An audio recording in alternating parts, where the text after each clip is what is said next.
A very good afternoon, everyone. Very good evening, very good morning, wherever you are in the world. And very glad to welcome Venerable Dr. Pooja Dabral again. Thank you so much for accepting to continue teaching on the chapter 6 of Arya Shantideva's Bodhicharya Avatara. So today we'll explore the perfection of patience, isn't it? And just before we start, Venerable asked me if we can read some prayers so that we set our mind in a good motivation for listening to the Dharma. So I will share my screen with some prayers that we can read together. I hope you can all see the screen.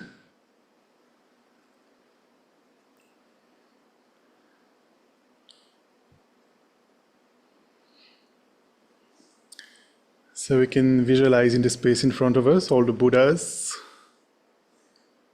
starting with Buddha Shakyamuni in the center.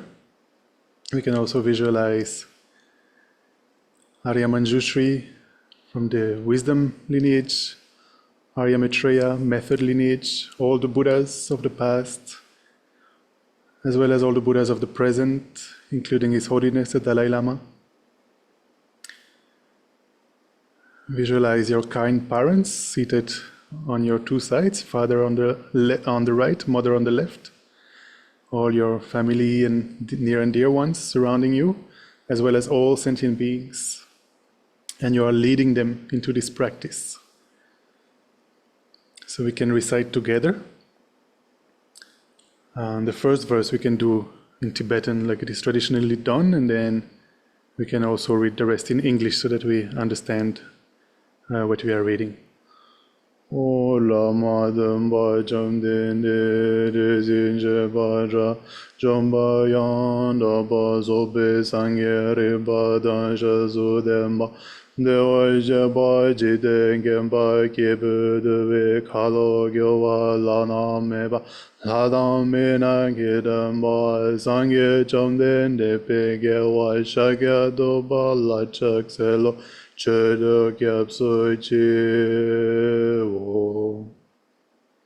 And in English, towards the bottom of the page. When supreme among humans you were born on this earth, you paced out 7 strides, then said, I am supreme in this world. To you who are wise then, I prostrate.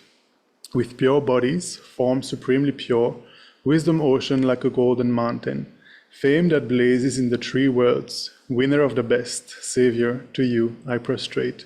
With the supreme science, face like a spotless moon, color like gold, to you I prostrate. Thus free like you, the 3 worlds are not, incomparably wise one, to you I prostrate. The Savior having great compassion, the Teacher having all understanding, the field of merit with qualities like a vast ocean. To you, the one gone to thusness, I prostrate. The purity that frees one from attachment, the virtue that frees one from the lower realms, the one path, the sublime pure reality, to the Dharma that pacifies, I prostrate. Those who are liberated and who also show the path to liberation, the holy field qualified with realizations, who are devoted to the moral precepts, to you the sublime community intending virtue, I prostrate. Do not commit any unwholesome actions. Engage in perfect, wholesome actions. Subdue one's own mind. This is the teaching of the Buddha. A star, a defective view, a butter lamp flame, an illusion, a dewdrop, a water bubble, a dream, lightning, a cloud, see all causative phenomena like this. By these merits may transmigratory beings attain the state of all-seeing, subdue the enemy of faults, and be freed from the ocean of samsara, disturbed by the waves of aging, sickness, and death.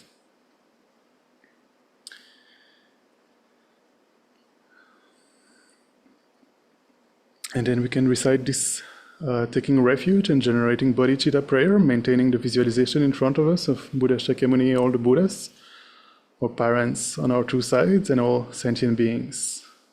We can read once in English to familiarize ourselves with the meaning, and then we can chant twice in Tibetan. I take refuge until I'm enlightened in the Buddha, the Dharma, and the Supreme Assembly. By my merits of listening to the Dharma, may I become a Buddha to benefit transmigratory beings.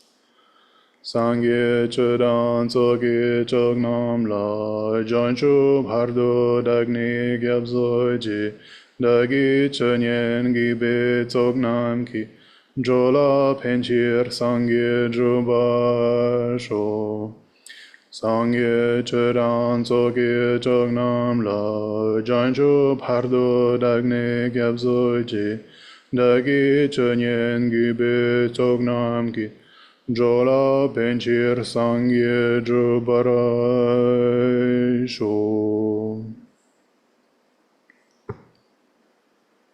Okay, thank you so much. And I would like to request Venerable Dr. Pooja to please share the Dharma with us. Thank you so much. Thank you so much, Nicola. Can you hear me? Yes. Others can also hear me? Okay. Thank you so much. So let me start by thanking Nicola. Of course, it's all his effort, and he's, please, just for your information, he's not doing this only Tushita talks and events. He's contributing a lot to other institutions also. He's very, very kind and really helping with so many things at the Tibet House also and other things, other places also. So thank you so much, Nicola, for all your efforts to let people have authentic and genuine Dharma and learn from it. And then I must also thank Professor Renuka Singh, Director of Tushita Meditation Center. It's all her effort over the years that we have Tushita in Delhi functioning, where people can really receive teachings on different topics, at the same time can go for meditation. It has a beautiful gompa there, a temple where you can go and meditate, and also have like-minded people as a sangha where you can grow together. So thank you so much to Tushita Meditation Center for this second talk on patience, which is actually a continuation of the last event that we had, which was on the anger. So now today, so yes, last time we just finished about what is anger and how it is so demeritorious and how it harms us, not only our present, it harms what we accumulated in the past, and also it destroys our future. So in a way, anger does no good to us, that we learned from the previous class. And then we thought of continuing it, that, okay, if it is so harmful, then what is the way to overcome it? Venerable, sorry, the sound is very low, and I thought it was only here, but people on the chat now are saying it's also for them. Maybe your microphone volume, or maybe the microphone is too far from you or something? Just check now. Is it better? Slightly, but I think not so much better. So in Zoom, Venerable, in Zoom towards the bottom left, you have a small icon that says audio, and there is an arrow on that icon. Yes. If you click on that and then audio settings, Yes. then you can see if your input volume under microphone, if that is towards the maximum or not. You mean output or input? Input. Okay. I cannot really change it. Oh, and you can uncheck the automatically adjust microphone volume, and now you should be able to scroll towards the right. Is it better now? Oh yes, much better. And then background noise suppression, you can put to low. Okay. Okay, now it's much better. Thank you. Thank you, Nicola. Is it okay? Is it better for everyone? Okay, thank you so much. And Nicola, can I have this? Did you set the screen on speakers mode? Can I have? No, right? Can I? Means I just wanted to see all the participants, if possible. Okay, so at the top right, you click on View and then Gallery. Yes. Okay. So Is it all right? can you control that, or I have to control it if I share something? Yes, it's individually we have to do that. Like each computer has to do that. Yeah. Thank you so much. Okay, thank you. So, and welcome all for this second talk that is on patience. And I can see many familiar faces. I can see, okay, Neeraj ji is there, Ajit ji is there, Dr. Maya Joshi ji is there, and Pushkar is there, good friend, and my students also there. So so nice to see you all. Thank you very much. And Achadawala is there, and I'm sure others, those whose videos are off, but I know them. So thank you for joining. So let's continue from the, and I'm not sure if you have attended the last talk, but I'm assuming that some of you have not attended. So I'll just start with a little bit of recap of what we did in the last class, which was on 5th of October on the demerits of anger. And for that, let me share the PPT first. And Nicola, please confirm when you can see the PPT on the screen. Yes, we can see it. Thank you. Okay, thank you so much. So let's start. So as the you can see on the screen. Wait a minute.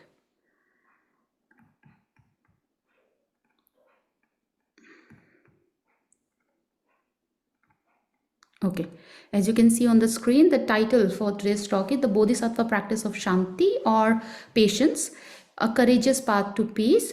And this is, as I said, is a continuation of the talk that we had on 5th of October, which was on the demerits of anger, some insights from the Bodhicharya avatar. So again, today I'm going to quote or use verses from Bodhicharya Avatar, which is a text written by Bodhisattva Shantideva, a great Nalanda master from 8th century AD, from ancient Nalanda University. And just for his biography, he was, popular as someone who only does three things: eating, sleeping, and defecation. So that was his popularity.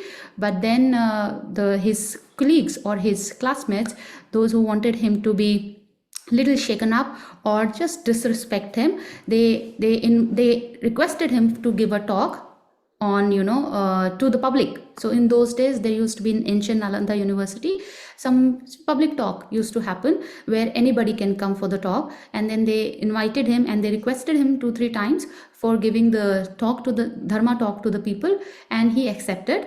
And then when the day came, the legend has it that then he spoke what he gave teachings in the form of his talk to the public. He gave the Bodhicharya avatar. So this Bodhicharya avatar actually comes from his own experience. And then, of course, the question he asked to the audience was, what do you want to hear? Do you want to hear something new, or do you want to hear what is already said? So then, of course, they said that we want to hear something new. But of course, in the beginning of this text, this text has 10 chapters. He clearly mentions that I am not giving something new in the sense, okay, it's completely different from Buddha's teaching. No, actually what he gave is all coming from Buddhist sutras, and then of course his own experiences.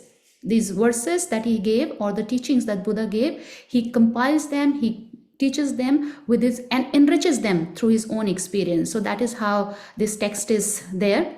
And now the chapter number 6 is particularly on the practice of patience. In fact, it is a text called Bodhicharya Avatar because it is the Bodhisattva's way of life, a guide to the Bodhisattva's way of life. What do you mean by Bodhisattva? Bodhisattva, as you can see the word Bodhi and Sattva, it made of two words, Bodhi and Sattva, right? So Bodhi in Sanskrit means awakening, and Sattva means being. Sattva means any being, right? And then another connotation is Sattva is courageous being. Courage, the element of courage is there. So then any courageous being who aspires for Bodhi or aspires for awakening, aspires for enlightenment, is known as Bodhisattva. It's a very simple etymological meaning, whereas in a very technical sense, who is a Bodhisattva? Someone who has cultivated Bodhicitta, someone who has already cultivated the mind of Bodhicitta. What do you mean by bodhicitta? A spontaneous wish to become Buddha for the benefit of all sentient beings. In other words, a spontaneous wish to attain enlightenment, a state of perfection for the benefit of all sentient beings. So this epithet Buddha does not go to only historical Buddha Shakyamuni, but anybody who has eliminated all the mental defilements and accumulated all the good qualities, all the good qualities to the state of perfection, that person or that being is called a Buddha, right? So now when you have a spontaneous wish to become that fully perfected or fully awakened being to benefit all sentient beings, that is known as the mind of bodhicitta. So bodhisattvas are those beings who have cultivated bodhicitta. So now these bodhisattvas, they have to do so many practice. So one of the practice which is very close to their heart is the practice of the patience, in Sanskrit known as Kṣānti, and in Pali it is known as Kṣānti, and in Tibetan it's known as Syopa. Okay, so Pali, it's called Kṣānti. Those who know a little bit of Pali, they would know this. And in Sanskrit it's called Kṣānti, and in Tibetan it's called Syopa. So let's read 2 verses, which is kind of a summary of, it's like a synopsis of the talk that I'm going to give today. The 2 verses one comes from Bodhicharya Avatar, which is by Bodhisattva Shantideva, and the other one we will read from Arya Nagarjuna's text. So first we'll read this. There is no evil like hatred, and no fortitude like patience. Thus I should strive in various ways to meditate on patience. Okay, so here Bodhisattva Shantideva, again chapter 6, he very clearly mentions that when you compare the anger and the patience, so there is no evil like anger, because it destroys your past, present and future, and there is nothing more meritorious than patience, practice of patience, which will make you do all other practices, which will lay the ground for all other practices that will take you to complete awakening, that will take you to the state of perfection, state of no fear and infinite happiness. That is the meaning of Buddhahood. Buddhahood does not mean that, okay, some religious being or you become, some religious person. It simply means you attain a state of no fears, where there is no fear, plus it has infinite happiness. These 2 qualities are there: no fears plus infinite happiness. When these 2 combine together in very vernacular language, and in technical language it is known as Buddhahood or complete awakening, full awakening. In Sanskrit we call it Samyak Sambodhi, right? Samyak Sambodhi. So Samyak means perfect, right? And Sam means complete, and Bodhi means awakening. So it is called, and in Pali the same word is Samma Sambudh, Sambodhi, Samma Sambodhi, and in Tibetan it's called Ngombar Zope Sanghepa, Ngombar Zope Sanghe, or Ngombar Zope Sanghepa. So what is that? It simply means perfect and complete awakening. Why it is perfect? Because all the mental defilements are removed. Why it is Samyak? Because all the mental defilements are removed. Not only afflictions are removed, but also cognitive obscurations are gone. So not only Klesh Avaran, Gay Avarans are also abandoned by the Buddhas. Then not only it has abandoned all the mental defilements, but it is very complete. What do you mean by complete? It has completed all the good qualities in their perfected forms. So it has perfected the mind, or when you attain the Samyak Sambodhi, complete enlightenment, you have attained all the qualities in the most perfect form. What are the qualities that we are going to study, which is known as 10 pāramitās and so many qualities of the Buddhas, right? So this is the meaning of Samyak Sambodhi. When we say Buddha is a Samyak Sambuddh, it simply means he has attained perfect and complete awakening, perfect and complete enlightenment. And therefore, anybody who has abandoned all the mental defilements and has accumulated all the good qualities, that being is known as Samyak Sambuddh. In Pali, Samma Sambuddh, and in Tibetan, Ngombar Zope Sanghe. So this comes from Bodhicharya Avatar, and then the next verse that I'm going again, which presents the synopsis that why should we actually engage in the practice of patience. A very beautiful verse comes from Arya Nagarjuna's letter to a friend, a text known as letter to a friend. In Sanskrit it's called Surlekh, and in this text, verse number 33, it says, "How to practice patience knows no peer. So never allow yourself a moment's rage." Rage means anger here. avoid all anger, and you will become a no more returner, so the Buddha said. So it's a very technical verse also. If you get the time to study this text, Arya Nagarjuna Surlek, it's a very beautiful text. It is a text where, Arya Nagarjuna gives a lot of advice to a king to how to, deal with and how to run a kingdom in a very systematic, in a very, productive way, where, the kings are benefited and also the subjects are benefited. And there it mentions a no more returner. No more returner is a technical term. So there is a mention of, four fruits which someone attains, on the path to nirvana. So one of the fruit is known as fruit of no more returner. Anagami, right? Anagami. So what do you mean by that? It means that this patience practice has the power that you will become a no more returner. The practitioner will become a no more returner. What do you mean by that? The practitioner will not return to the samsaric desire realm, not returning to the desire realm, right? It's not samsara.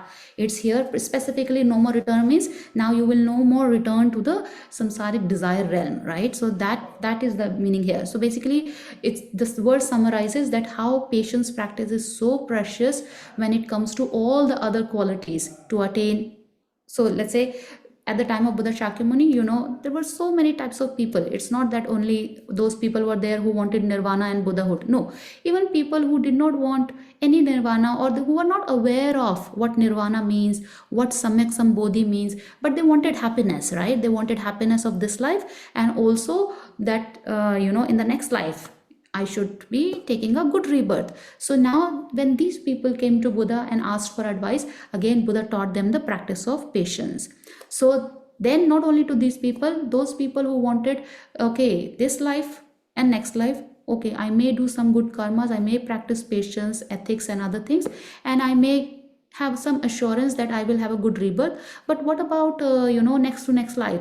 And what about after 500 lifetimes? How I'm gonna, make sure that I do not take birth in non-conducive condition, where, for example, even human birth there is no guarantee that, okay, it will be a conducive birth. What do you mean by conducive? Where you have the freedom, where you have the leisure to engage in correct teachings, where you have the leisure, where you have the time, where you have the freedom to engage yourself in something virtuous. Just imagine taking birth in war zone, right? Being in the hand of terrorists. So this is where, those people who see the suffering nature of samsara and the unpredictability of the samsara, they would like to go out of samsara altogether. What do you mean by that? They want to attain the complete cessation of fears. Not only 1 life, 2 life, 3 life, I should be happy, but I should not have fear at all. I should not suffer at all. So then I should be completely free of this samsaric existence. So these people are looking for the nirvana. So again, to them, Buddha made sure that the practice of patience is indispensable, right? So not only you have to practice other practices, but the patience, this will guarantee that all other practices come to you, like practice of samadhi, right? We know about those who are from the background of little bit knowing about the teachings of the Buddha. So there is called 3 siksha, or 3 higher trainings. The training of the shil, training of the samadhi, and training of the pragya. So for the samadhi practice, right, if you give into anger so easily, high level samadhis cannot be cultivated. To have a very high level of shamatha practice, it's not possible if you are very short tempered, right? If you cannot have a control over your anger. So even for samadhi practice, you need the practice of patience. And of course, for shil, definitely, to refrain from negativities of harming others.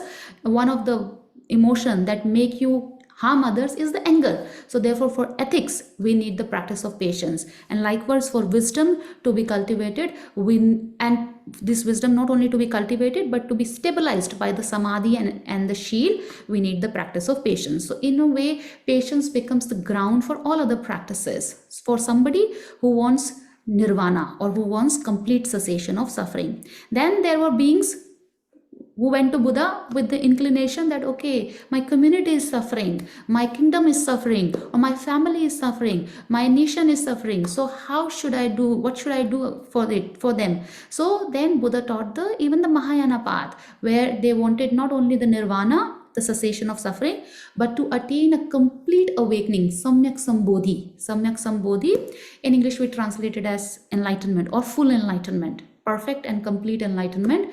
So somebody who wanted not only cessation of suffering, but also to attain a state of samyak sambodhi, where they can guide, where they become so perfect that they can guide all other sentient beings towards the state of nirvana. So again, to them, Buddha emphasized the practice of patience by emphasizing what we call the 10 paramita practice, dasha paramita in Sanskrit. In Pali, we call it dasa parami, practice of the dasa parami, and in Tibetan we call it parchinchu. So this is how whoever, even if you want happiness of in short, if you want happiness of just this life and the good rebirth, or if you are somebody who wants to get out of samsara altogether, complete cessation of suffering, or you are somebody who wants not only happiness of this life plus nirvana plus Buddhahood to benefit all sentient beings, one has to practice patience. So therefore Buddha taught patience extensively, very deeply, in different forms for the practitioners to attain their respective goal. So this is the summary of how patience is presented in 84,000 sutras, where the motivation is one, where the Buddha had only one intention, which is to benefit the sentient being, which is to benefit whoever comes to him. Okay, so now this is patience. So last time, if you remember, we studied what is the opposite of patience. What is the opposite of patience? Which is the anger. Anger, in Sanskrit it's called pratigha.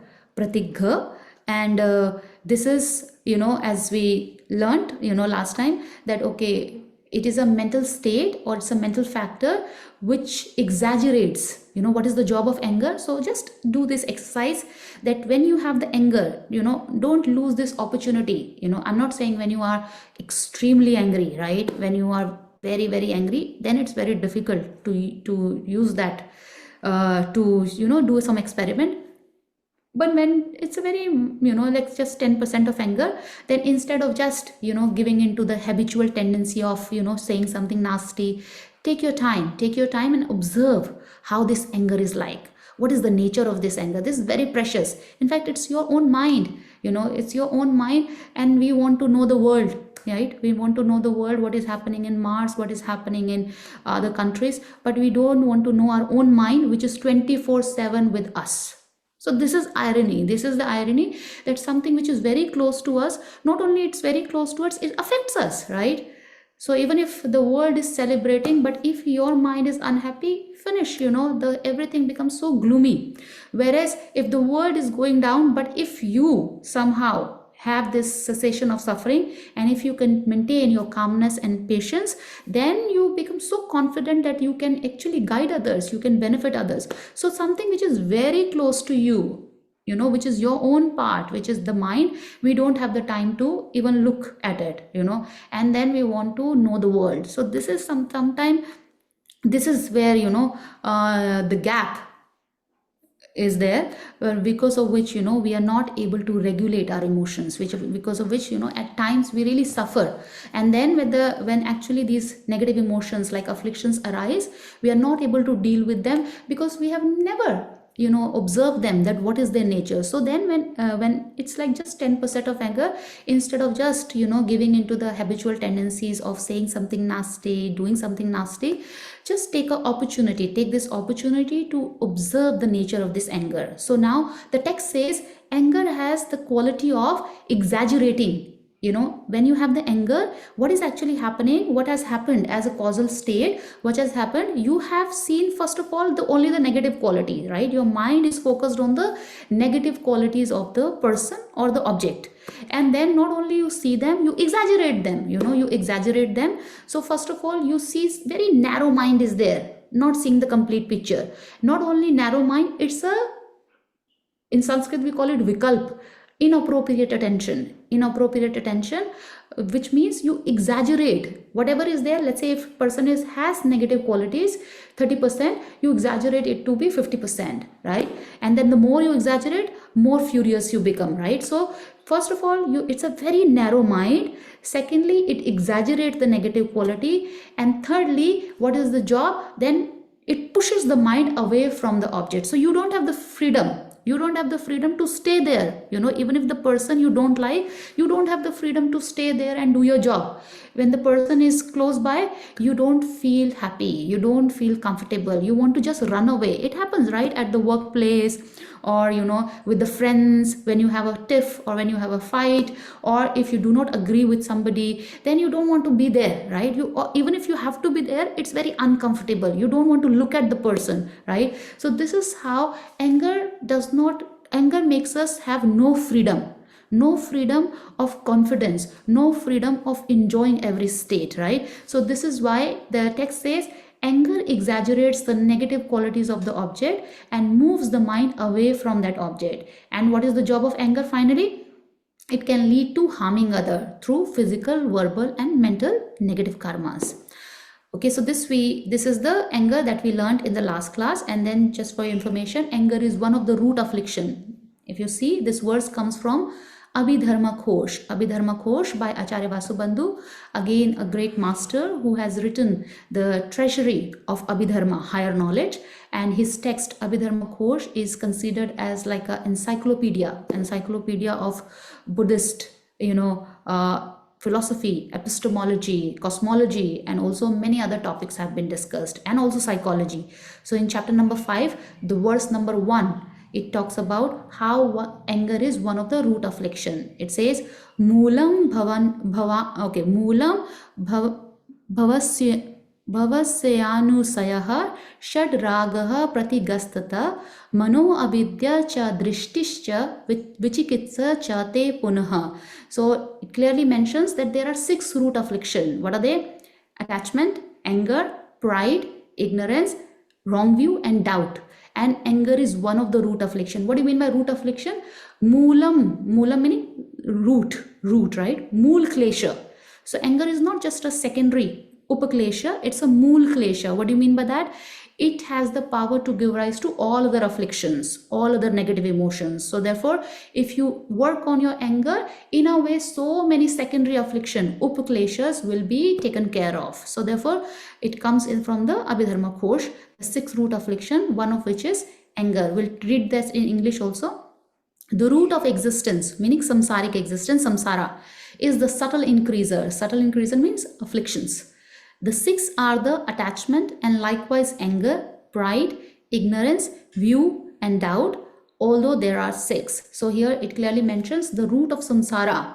The root of samsara is the afflictions, right? So what do you mean by samsara? Samsara is not as I mentioned in the last class also, it's not a place out there, right? Where we have to make sure that we do not take a flight there, right? It's not a place out there. It's simply our mental state, a state of lack of freedom, a state of afflictions where a mind is under the control of afflictions and contaminated karmas, where our mind is under the control of kleshas and shastra karma, right? So now to stop the samsara, we have to stop this mental state. We have to have a mental state which is freed of afflictions and freed of contaminated karmas. So therefore, one of these afflictions which creates samsara for us, right? Which creates samsara for us, this is the anger. And then what are the practices that can be done to remove anger? Of course, it's not only patience. So we are working on patience here through this 1 or 2 talks, but Buddha taught so many remedies, so many antidotes, right? And we have to use all. We have to read more, we have to engage in all the practices and make sure that the anger is not only mitigated, suppressed, but also eliminated from the root. So for example, there is a mention of the practice of patience, which is very, very helpful to overcome your anger. Then Buddha also taught the practice of the Chatur Brahma Vihara, right? Chatur Brahma Vihara in Sanskrit, and which is very common practice when it comes to Pali tradition and also Sanskrit tradition of Buddhism. the practice of the 4 Brahma Viharas, or it's also known as the practice of 4 immeasurables. One is the practice of Karuna, Mudita, Upekha, Karuna, Mudita, then Metta. Okay, so in Pali it's called Metta, in Sanskrit Maitri. Karuna, Maitri, Mudita and Upeksha. Let me repeat it. Karuna, Maitri, Mudita and Upeksha. This is in Sanskrit. See, these are also taught. If you practice, particularly practice of the Maitri, which is the loving kindness, where you wish others to be endowed with happiness. So that practice is very, very helpful when it comes to subduing your anger. The practice of Maitri in Sanskrit, Metta in Pali, and in Tibetan it's called Jhampa, practice of Jhampa. So that practice is also very, very, of course, all 4 Brahma Viharas are very helpful, but particularly the nature of Maitri is such that it will really help you to subdue your anger. Because what is anger? Anger is you want to go away from the person. You don't want any happiness for the person, right? Whereas the Maitri practice is where you want others to be endowed with happiness, right? You want others to be endowed with happiness. So if you keep practicing the mind which wishes others to have happiness, then it is going to help to subdue your anger, right? So therefore this is another practice along with the patience. Then of course samadhi practice, single pointed meditation like anapanasati, breathing meditation, and also the practice of Buddha image. So any form of single pointed meditation or samadhi practice, that is also a very good antidote for mitigating your anger, subduing your anger. So all these practices, be the practice of patience, which is Kṣānti, then the practice of 4 Brahma Viharas, and the practice of the samadhi, they can really help you to work around your to really subdue your anger, but they cannot eliminate the anger. Let me repeat it. All these practices that I mentioned, which comes from Buddha's sutras, all taught by Buddha, right? So these practices, they will really help us, and of course we should learn all. They will really help us to subdue our anger, to mitigate anger, but they cannot remove our anger from the root. To remove our anger from the root, we have to remove the root. So root of all the ignorance is one. The root of all the ignorance is, the root of all the afflictions, including anger, is one, which is ignorance. So therefore, the remedy should be something which removes the ignorance. So for that, we have to work on the wisdom. And which wisdom? Buddha discovered the wisdom of shunyata, wisdom of emptiness, and wisdom of pratitya samutpad, dependent origination. So only by this wisdom, the root of all the afflictions, including anger, can be removed, which is self-grasping ignorance, atmagraha avidya, right? Atmagraha avidya, that can only be removed by introducing the antidote of wisdom, pragya, and not any pragya, shunyata. Wisdom of shunyata, wisdom of emptiness, right? So that will not only mitigate your anger, but also eliminate it from the root by eliminating the ignorance. So these all 4 practices are very precious when it comes to the how to deal with your anger, how to tackle your anger, right? What I'll repeat it: the practice of patience, practice of 4 Brahma Viharas, particularly Maitri, then the practice of the samadhi, and the practice of the wisdom of emptiness or wisdom of shunyata. So of course we are not covering all. In fact, Bodhicharya Avatar, chapter number 6, Bodhisattva Shantideva touched all. And the Brahma Vihara is one of the practices, Maitri, right? And he touched also very, very high level of universal love and compassion known as Bodhicitta. So Brahma Vihara plus the Bodhicitta practice also he mentioned in the same chapter to take care of your anger, to really subdue your anger. So therefore, I would highly recommend anybody to, read Bodhicharya Avatar very systematically, not only one chapter, all the chapter if possible. It is like really will help you in daily life. In daily life, it will definitely help you to regulate your emotions, like anger. Okay, so this all what I mentioned, like practice of patience, practice of Brahmavihara and Bodhicitta, then the practice of Samadhi, and the practice of wisdom of Shunyata, wisdom of emptiness, they are all mentioned in Bodhicharya avatar for removing the afflictions or disturbing conceptions. Okay, so this I read last time. This comes from Abhidharma Samuchaya. So Abhidharma Kosh is written by Acharya Vasubandhu. Okay, Abhidharma Kosh, the verse we just read is from Abhidharma Kosha, which is by Acharya Vasubandhu. And then his half brother, Arya Asanga, in fact, Arya Sanga and Acharya Vasubandhu, they are the half brother. So he wrote the text known as Abhidharma Samuchaya. It is known as compendium of higher knowledge. So when it comes to Abhidharma, Sanskrit Abhidharma, right? What are the teachings given by Buddha on the higher knowledge in the Sanskrit?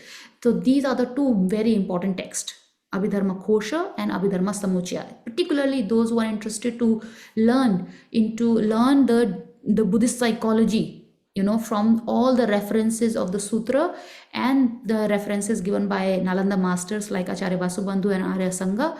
These two texts are extremely precious. One is the Abhidharma Kosha written by Acharya Vasubandhu and Abhidharma Samuchaya by Arya Sanga. So again, in this text, you will find the mention of all the mental factors and all the mental states. So there Arya Asanga very clearly mentioned what is anger. He defines it. It is a hostile attitude towards a sentient being, a suffering, and a cause of suffering. So meaning a state of disturbance, when we say pratigha. So prati plus ghat. Prati plus ghat means your mind has a hostile attitude. Your mind has a disturbing attitude towards three things. So Arya Sangha puts it very nicely, and this will connect to the practice of three kinds of patience. So I was so amazed to see this connection actually.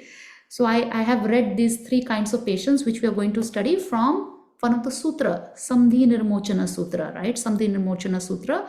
And then when I read the text Abhidharma Samuchaya, chapter number 1, particularly the definition of the pratigha, definition of the anger, there he mentioned that how anger is a hostile attitude, a disturbing attitude, attitude of striking, ghat. It comes from the word ghat, the attitude of hostility towards three things. Number 1 is sentient being, number 2 it's the suffering, and number 3 is the cause of suffering. So just see how true it is that how anger arises when you do not feel comfortable, or when you have some attitude which is like going against three things. One is the sentient beings, right? Most of our cases anger arises towards the sentient beings, right?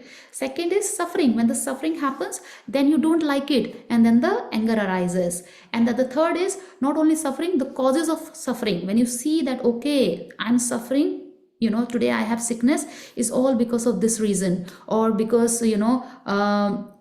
for example, let's say I do not have money today, I am deprived of money because this person created problem for me. So then the cause of what we identify as the cause of suffering, so these three things are there which can create irritation in us, unpleasant feeling in us, and because of which anger can arise. So it says it is a hostile attitude towards a sentient being, a suffering, and a cause of suffering. Okay, so it says in Sanskrit, pratigha katamaha satveshu dukhe dukkha sthaniyeshu cha dharmeshu vagata. So basically three things are sattva, dukkha sthaniyeshu, meaning the suffering, sentient beings, and the cause of suffering. So when you do not have patience towards these three things, the anger is there.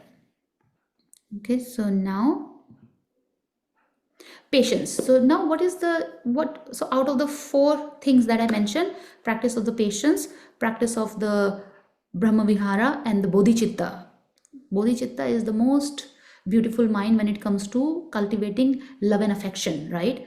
So Brahmavihara and Bodhicitta practice, then the practice of single pointed samadhi practice, and the practice of wisdom of Shunyata. So all four are the antidotes to the anger, And finally, as we learned, that final remedy where you can remove the anger from the root is the wisdom of emptiness, wisdom of dependent origination. So we have to learn what is wisdom of emptiness, how it works, and how we should meditate on it. So this Bodhisattva Shantideva taught in chapter number 9 of the same book, Bodhicharya Avatar. So why he taught it at the end?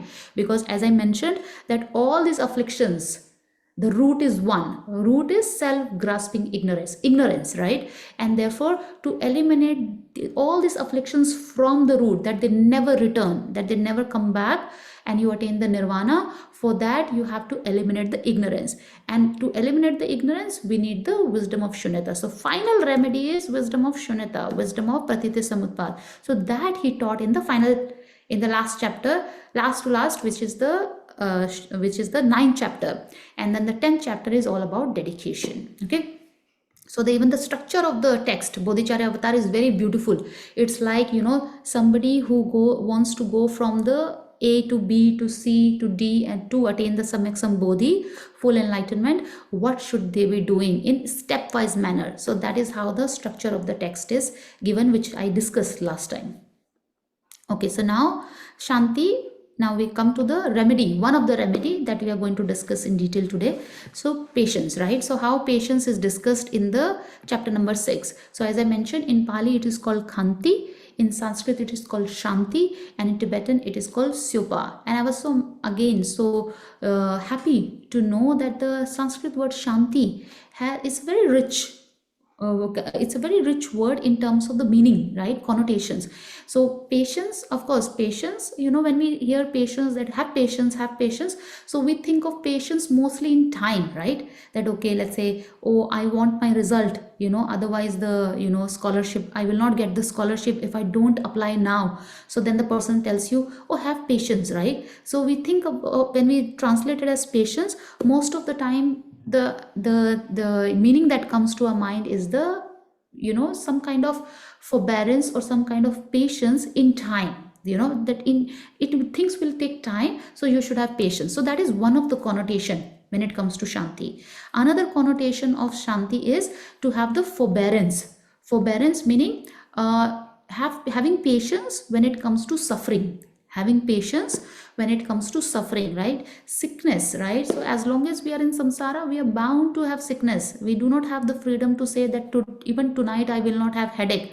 Forget about other sicknesses like which we really fear, like cancer and some terminal illnesses.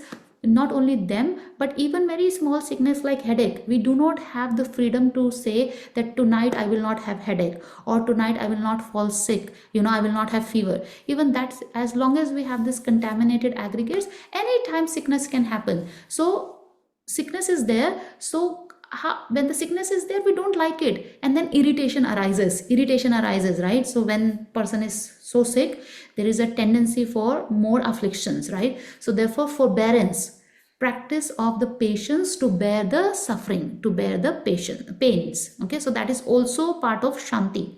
And then another connotation of Kṣānti is fortitude, not just the passive patience, not just the passive forbearance, but also the courage to engage in the welfare of other people, courage to engage in the virtue to benefit others. That is also the part of the Kṣānti word. So Kṣānti, it has different connotation, like patience, which is in time, forbearance, to have the patience to bear pains and sufferings, and the fortitude, the courage to engage in virtuous practices to benefit yourself and other sentient beings. Okay, so these all are there in one word known as Kṣānti. Okay, and then finally, this is one of the remedy to combat your anger, to really work on your anger.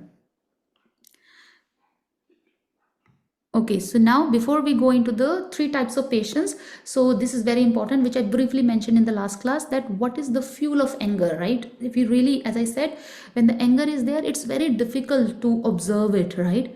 Because we are already under the grip of anger, right? So we just want to retaliate. Either we want to physically retaliate, or we want to verbally say something very nasty, or mentally, though, of course, mentally we are consumed, right? So this happens when the resultant anger is there. So Bodhisattva Shantideva is advising us that don't wait until the resultant anger is there, Once the resultant anger is there, it's very difficult until unless you are practicing, all these remedies for a long time, you will not be able to tackle with the resultant anger. So what should we do? The smart people, they should work at the causal state. At the causal state, it's like if you don't want the apple tree, and then you just keep cutting the stem all the time, again it will grow, right? The branches will come. So the smart people, what they will do, they will not put the seed, right? They will not in the first place put the seed. So work on the causal level. So first of all, if you work on the causal level, the work is so less, right? Just imagine that you have to cut the whole tree again and again.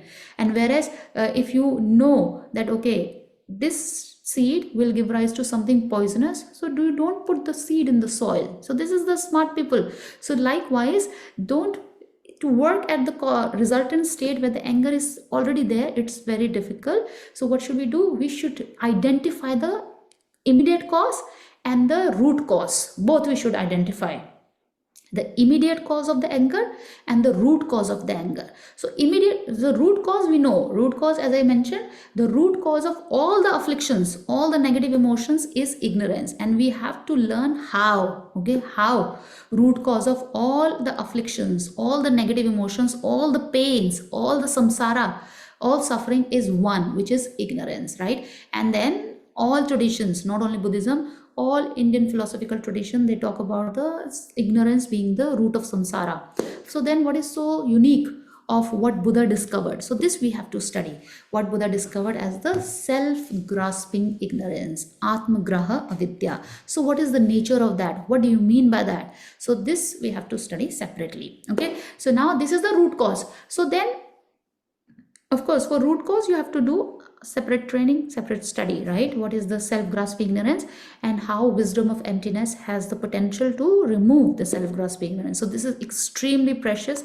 In fact, whenever we hear, His Holiness Dalai Lama's talk, you see that all the talk he's mentioning that, okay, we have to cultivate wisdom of emptiness for the reason that the root of all our suffering, we learn about patience, we learn about metta, we learn about bodhicitta, we learn about anything, but finally the root of all our suffering is one, which is self-grasping ignorance and its offshoot. So therefore we have to learn what is wisdom of shunyata, to really eliminate the root altogether. So this is one.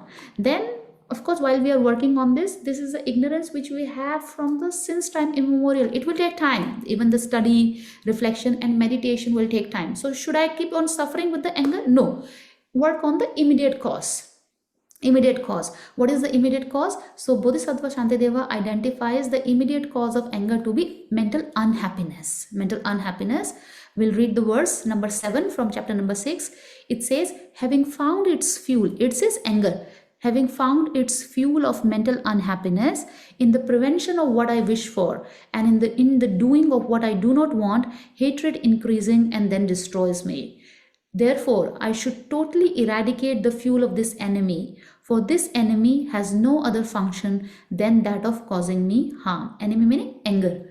Whatever befalls me, I shall not disturb my mental joy, mental happiness, for having been unhappy, I shall not accomplish what I wish and my virtue will decline. So here very clearly Bodhisattva Shantideva says root cause is self-grasping ignorance, right? That you have to work separately.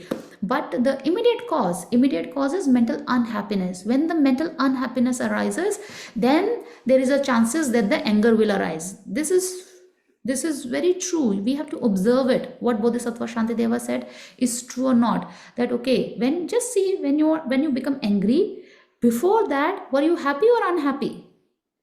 If you are very happy, you will not become angry.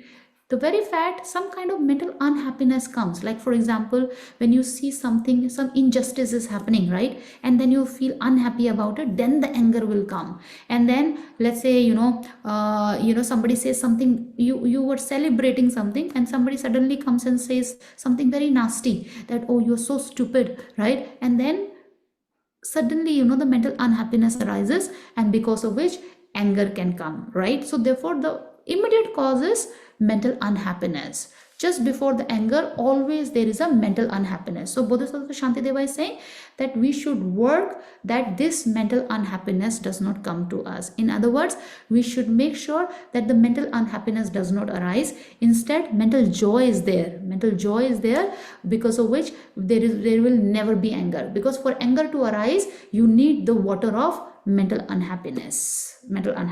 So now make sure you learn some techniques, some skills where the mental unhappiness does not arise. When the mental unhappiness does not arise, anger will not come, right? So this is the fuel. And then why it is so emphasized? So all the reasonings. So now that we, many of us are from the previous courses and some of us may not be. So I will not give these technical details, but just we have to learn that, okay, finally, how Bodhisattva Shantideva is going to teach patience is not just, okay, the way we used to learn from, as we were very, small, very young. So we were told, right, don't be angry, always be patient, always be respectful.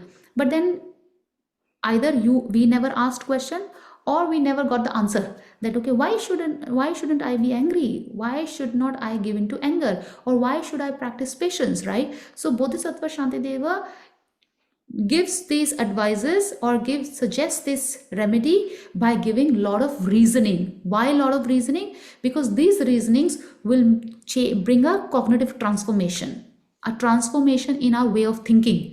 Only when the way of thinking changes, then only the mental unhappiness will not arise, right? Otherwise, you keep telling me that don't be unhappy.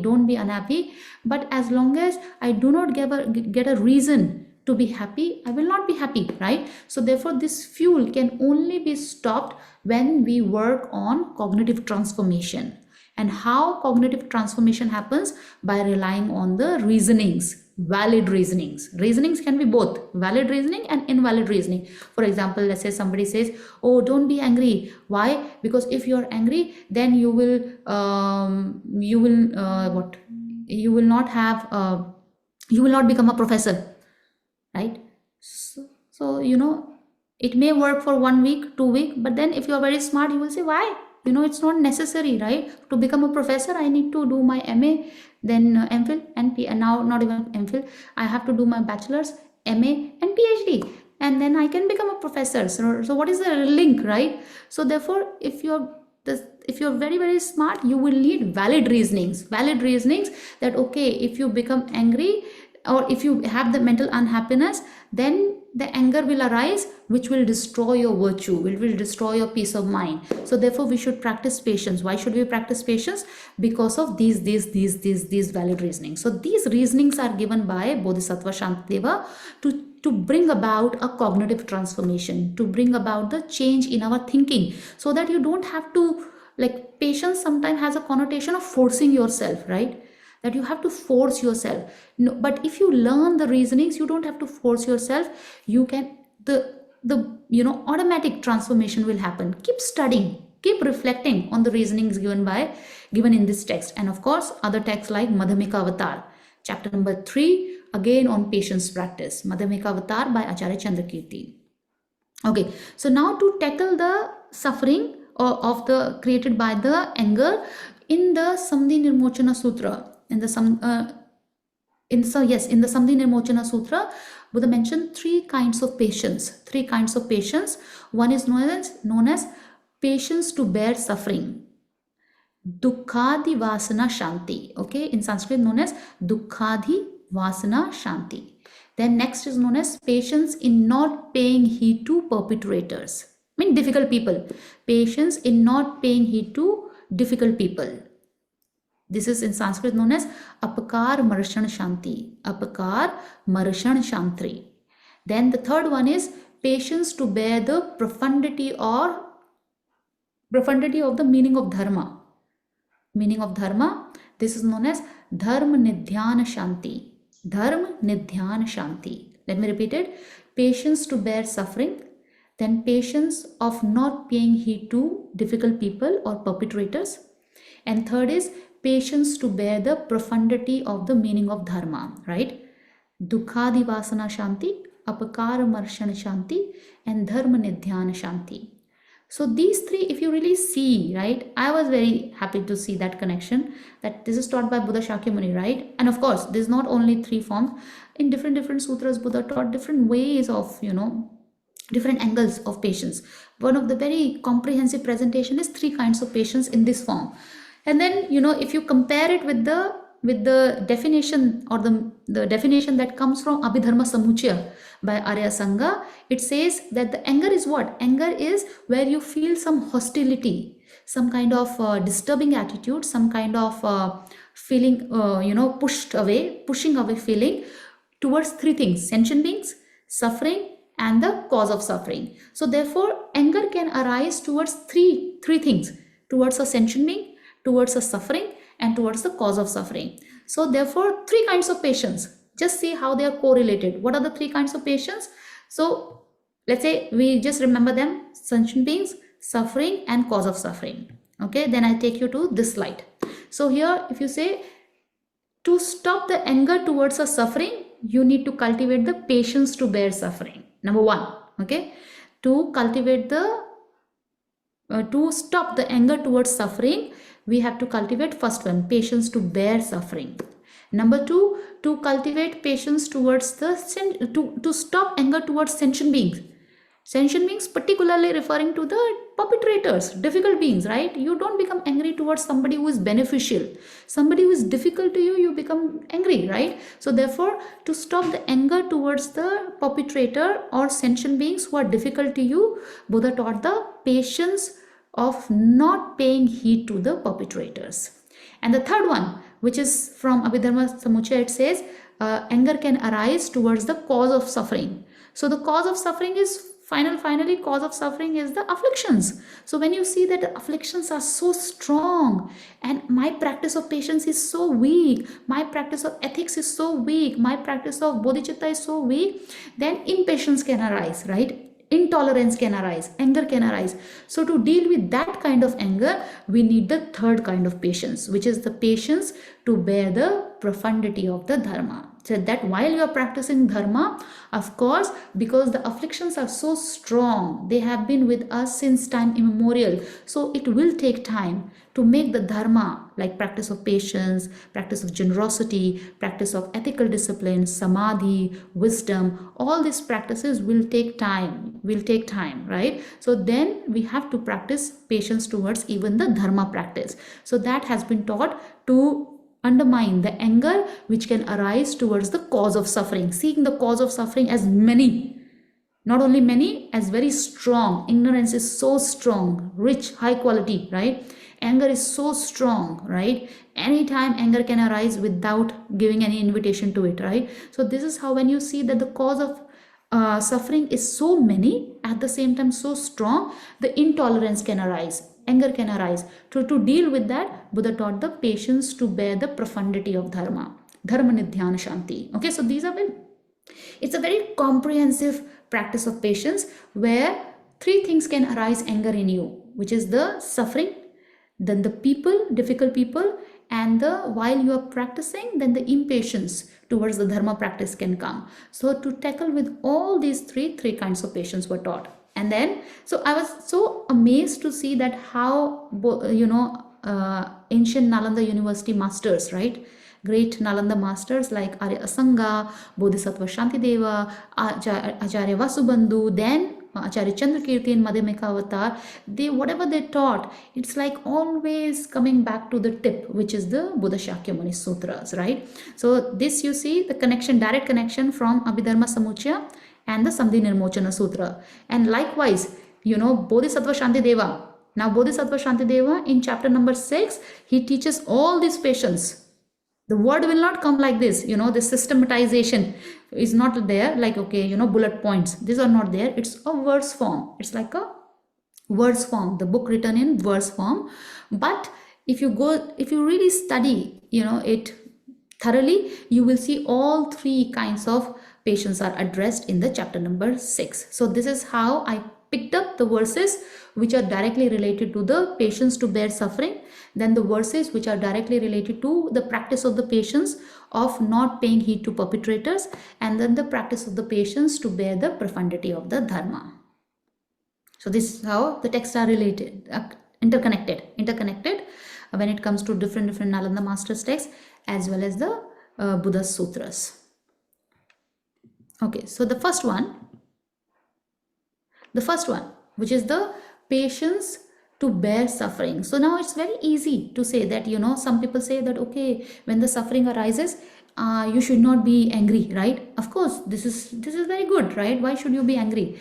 Suffering is already there, right? So then, but it's easy saying than done, right? So therefore, what are the how to make sure that the anger does not arise? So for that, instead of forcing yourself, some cognitive transformation should happen. Our way of thinking should change. Like, for example, this is also very true that, some people, when they suffer, right, they have some kind of sickness, they are not affected, or even if they are affected, it's not that they affect the whole family, they disturb the whole family. Whereas some people, even the small thing happens, right, a fever happen and then the headache happen, then they not only disturb themselves, they become so angry, they become so disturbed that they disturb the entire family. Anybody in the family, they have to take care of this person, right? So what is the difference? What makes the difference, right? Suffering is suffering, headache is headache. For anybody, headache is same, right?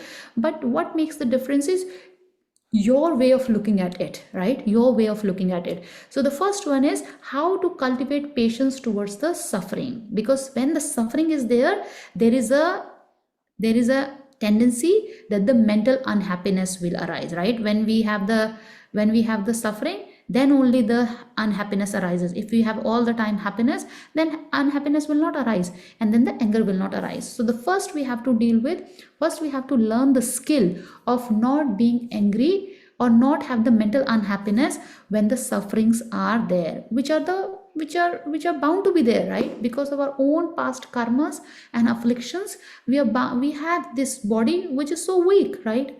Which is so weak.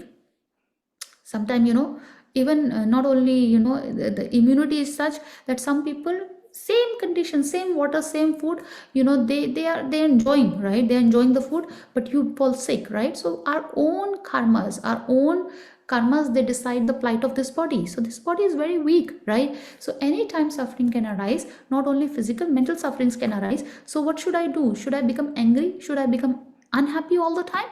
So, or should I know how to have patience when it comes to suffering also? And some people will say that, we actually, not only some people, most of us, we have taken for granted that, okay, when the suffering is there, one has to be unhappy. If somebody is not unhappy, you find it very strange, right? That, okay, this person has cancer, but she is not unhappy, he is not unhappy, right? So this is very strange. No, why should you have extra suffering, right? Already suffering is there. So this is what Bodhisattva Shantideva is saying. We have to change our way of thinking. It's not necessary. First of all, we have to have conviction that it's not necessary that when the suffering is there, like, any physical, mental suffering come to us, we have to have anger. We should have anger. First of all, it's not necessary that we should have anger, right? Or we should be upset about it. It's not necessary. Of course, we do, but it's not necessary at all. It's like buy one, get one free, Already we have suffering, and then we add one more layer of suffering by becoming angry towards it or by becoming upset about it. Okay, so this is how Bodhisattva Shantideva discussed, and then the verses we will read, they are quite self-explanatory but very powerful when it comes to changing our thinking. So we have to keep reading these verses, keep reading these verses, and then slowly they will bring about the cognitive transformation. This is known as analytical meditation, vipassana, right? Vipassana. So, Acharya Kamalashil in his text known as Bhavana Kram very clearly mentioned that he quoted Buddha's words, that Buddha said, all the meditation that I taught, for Shravakas, Bodhisattvas, and the realized state of the Buddhas. Let me repeat it. All the meditation that I taught of the Shravakas, of the Bodhisattvas, or of the realized state of the Buddhas, they can be subsumed under two. What are they? Shamatha and Vipassana, right? So when we come to Vipassana, Shamatha is simple pointed meditation. And the Vipassana is where you use the analytical reasonings to change the cognitive thinking, to change the mind, to transform the mind. So practice on patience through the reasoning is a form of vipassana meditation. Okay, so we will read it now. How to cultivate patience to bear suffering. 10. Why be this all is from the chapter number 6 of Bodhicharya Avatar. Why be unhappy about something if it can be remedied? And what is the use of being unhappy about something if it cannot be remedied? So this is so powerful, right? If you really reflect on this much only, this will really make things so easy, especially when, your workplace, dealing with the family member. And so many things can become so easy without disturbance if we just reflect on one verse, this verse. So what Bodhisattva Shantideva is saying, see, if something bad happens to us, then only the unhappiness comes, right? Something bad happens. Let's say some kind of suffering, or some kind of difficulty created by the person, right? So when that happens, there are only two options. Either that difficult situation or that problem. Whenever there is a problem, there are only two options. And just see if you agree with Bodhisattva Shantideva, that if there is whenever problem comes, there are, be it suffering, be it, sickness, be it some kind of, injustice or some kind of unfair, when in the office, although you worked so hard, but you are not given the credit, or anything like in the college, you did all the work, but then the marks are so low, whatever, any problem that comes, whatever you call a problem, there are only two options. What are they? That this problem can be solved or this problem cannot be solved, right? These are the only two options, right? So now if this problem can be solved, why should you be upset, right? If this can be solved, solve it, right? Instead of using your energy to become upset about it, to become disturbed about it, instead of that, use that energy to solve it. Learn, ask people who are experienced, take advices from others, know more skills, and solve it, right? And then if you say no, this problem, I am upset, I am angry because this problem cannot be solved, right? Like for example, it happens in the terminal illnesses, right? When you are last stage of cancer, you cannot do anything about it, right? So then Bodhisattva Shantideva is saying, if it cannot be solved, then why should you be unhappy? Because you becoming unhappy, it will not change the situation, right? It will just aggravate it. It will not remove the problem. It will just make the problem worse, right? So in other words, in summary, in both the situation, whether the problem can be solved, there is no point for you to give into anger. Use that energy to solve the problem. And if you say that, okay, this problem cannot be solved, right? This is a very serious problem, be it suffering, any difficult person or anybody, then also there is no point to give in anger, because by giving into anger, anyways, the problem is not going to solve. It will just increase your problem. It will just add to your problem. Earlier, the problem is there. Now being upset about it, you become so vulnerable, so weak that you do more mistakes, and then the person who is creating problem will be more happy, right? So this is also not wise. So therefore it says, why be unhappy about something if it can be solved, remedied? And what is the use of being unhappy about something if it cannot be remedied? So, if we see like this, then when the real suffering arises, some challenges come, we become very upset, we become very unhappy, which give rise to anger. And then with this anger, we first of all disturb our own mind. Secondly, we disturb our parents and disturb our family members, disturb our friends. We vent our anger on them, right? So this is where it's a very unwise way of behaving. And why? Because we never thought of these things. We think that if something bad happens, we should be angry, we will be angry. He or she will be, for example, we say like this, in a very conventional way of talking, we say, oh, she's upset, she will be upset because, she is suffering, right? So it is like, this is a rule that if you feel some suffering, if you have some challenges, you have to be upset, you have to be angry. So this is ignorance, this is coming out of ignorance. So now Bodhisattva Shantideva is challenging that ignorant way of thinking, because, it is not healthy. If it is healthy, fine, but it is not healthy at all. Instead, if you learn this, that okay, there are only two options. Either I can solve it or I cannot solve it. If I can solve it, solve it. Why to waste time in becoming angry? And if I cannot solve it, then again, what is the point of becoming angry? Because becoming angry will not change it anyway, right? So this is where the cognitive transformation will happen, and this conventional way of thinking that I should be unhappy when the suffering comes, this will slowly change. Then 11. For myself and for my friends, I want no suffering, no disrespect, no harsh word, and nothing unpleasant. But for my enemies, it is the opposite, right? So for us, we do not want any of these. No suffering, no disrespect, no harsh word, and no unpleasant thing. But when it comes to enemies, we want all this, right? That enemy should have suffering, disrespect, harsh word, and unpleasantness, right? So this is, first of all, is very unfair, right? If you say that, okay, I become angry because there is suffering, there is disrespect, there is harsh word, and there is unpleasantness. So Bodhisattva Shantideva is saying this is not true, because if this is the reason that you become angry, then you should be angry when this happens, these 4 things happen to your enemy also, right? When it comes to your enemy, then you are very happy, right? So it's not necessary that when you see the suffering, when you see the disrespect, when you see the harsh word, when you see the unpleasantness, then anger should arise. This is not necessary. Why? Because when these 4 things happen to your enemy, then anger is nowhere. Happiness comes, right? So this connection that you have made, that okay, whenever there is a suffering, disrespect, harsh word, and unpleasantness, I have to be angry. This is not true, right? If this is true, this should be true with when it happens to enemies also. 12. The causes of happiness sometimes occur, but the causes of suffering are very many. Without suffering, there is no renunciation. Therefore, mind, you should stand firm. So in fact, Bodhisattva Shantideva is giving us now another way of thinking. He's saying, forget about the suffering. We should have the patience towards suffering. In fact, suffering is so good. You know, what he's saying, that first of all, we have to be very realistic, that okay, you know, if you really see our, you know, life history, if we really remember, then so many instances of suffering are there, and very few of the happinesses, right? So this we have to know, that if suffering is bound to be there, like sickness, aging, death, losing near and dear ones, fights, injustice, many things. So this is one reality that we have to know.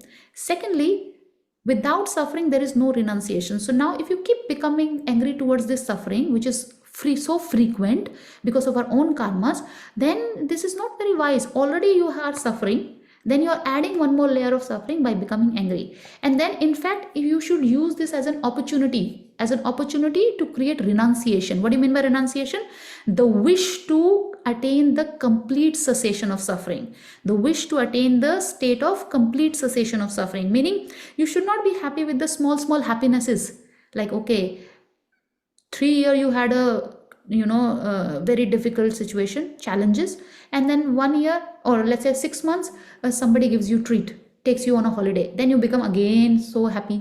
Then again 3 years of challenges and 6 months holiday. So if you're very wise, you see the pattern that okay, this samsaric existence has the nature of suffering. Then instead of feeling repulsed to the suffering, I should use this suffering for me to create renunciation. What is the renunciation? That I will attain a state of nirvana where complete cessation of suffering is obtained, right? So therefore, suffering has good quality in that sense. Not that, okay, suffering, you enjoy suffering. No, not that. That is not the meaning at all. It means you can use the suffering to see the pattern, to see the nature of the samsaric existence. That how you do not have the freedom.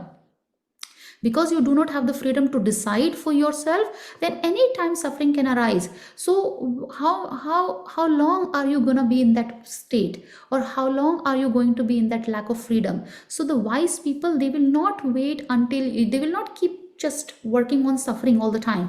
They will cut the root of suffering, which is they will come out of samsara. How? Having the wish to come out of samsara. That wish to come out of samsara is known as renunciation. So it says, the cause of suffering sometimes occur. The causes of happiness sometimes occur, but the causes for suffering are very many. Without suffering, there is no renunciation. Therefore, mind, you should stand firm. Meaning, when you see the suffering, use it as an opportunity to create renunciation. Instead of feeling demoralized, angry about it, use that also. Be smart to use even, some people, they can turn, very trivial thing, very cheap thing also, they can use it and, do wonders, and just millions of turnover can be there, right? Whereas some people, even if you give millions of rupees, they will make it dust, they will make it zero, right? So what is that? Skill is there, skill is required. So likewise, some people, when they see the suffering, they add more suffering by becoming angry towards it, by having impatience. Whereas when some people, smarter people, when they see suffering, they use it to see the true nature of samsara and generate renunciation and come out of it altogether. Okay, so this is another way of thinking, right? Then another way of thinking, which Bodhisattva Shantideva says, okay, let's read 4 to 16 together. There is nothing whatsoever that is not made easier through acquaintance. So through becoming acquainted with small harms, I should learn to patiently accept greater harms. Who has not seen this to be so with trifling suffering, such as the bites of snakes and insects, feeling of hunger and thirst, and with such minor things as rashes? I should not be impatient with heat and cold, wind and rain, sickness, bondage and beatings, for if I am, the harm they cause will increase. So it's like the summary that what Bodhisattva Shantideva is saying, that okay, let's say, we become so disturbed, unhappy about the weather also, right? Now the weather is changing. Just see if this happens. So that, weather changes and we become angry, right? We become upset about it. If by your becoming upset, if the sun goes behind the clouds, right, and then suddenly weather changes, then it's worth doing it, right? But the sun still, scorching heat, it creates, it's so, especially those people, who are from Delhi, they are especially, from Bihar, they know that, the heat problem, or, when it's like May, June, July, then it's really, really unbearable, right? April, May, June. So then we become upset about it, right? We have become like AC is not working, then we become so angry about it, right? So already one pain is there, the AC is not working, right? And the weather is so bad.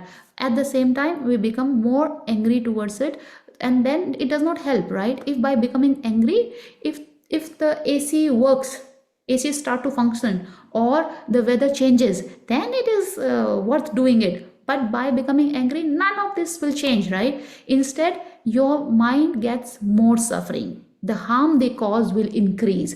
And then you may say that, okay, I know this, but I cannot control, right? I cannot control. I have this habit to become angry when the AC does not work, when the people don't listen to me, when the weather is not good. So then Bodhisattva Shantideva is saying, don't worry. If you keep taking steps, keep thinking like this, keep reflecting on this reasoning, then there is nothing whatsoever that is not made easier through acquaintance. Means there is nothing which will not become easier with familiarization, habituation. Why we become so angry? It's all because of past habit.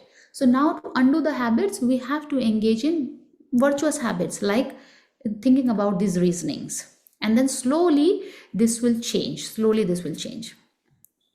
Okay, so this was the patience to bear the suffering, how to cultivate patience, not to add more suffering to already challenging state, to already state where we are already suffering, not to add more suffering. So therefore we should cultivate this patience by reflecting on this reasoning. Now the second one, this is very precious.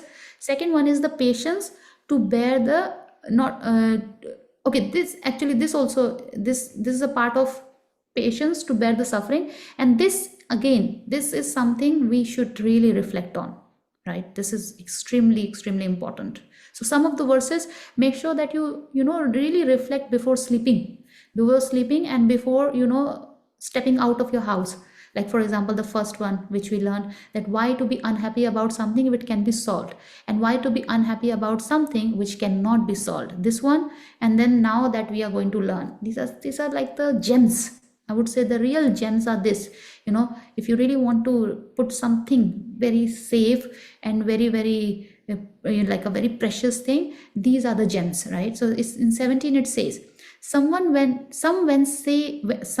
they see their own blood become specially brave and steady, and some when they see the blood of others faint and fall unconscious. So these reactions come from the mind.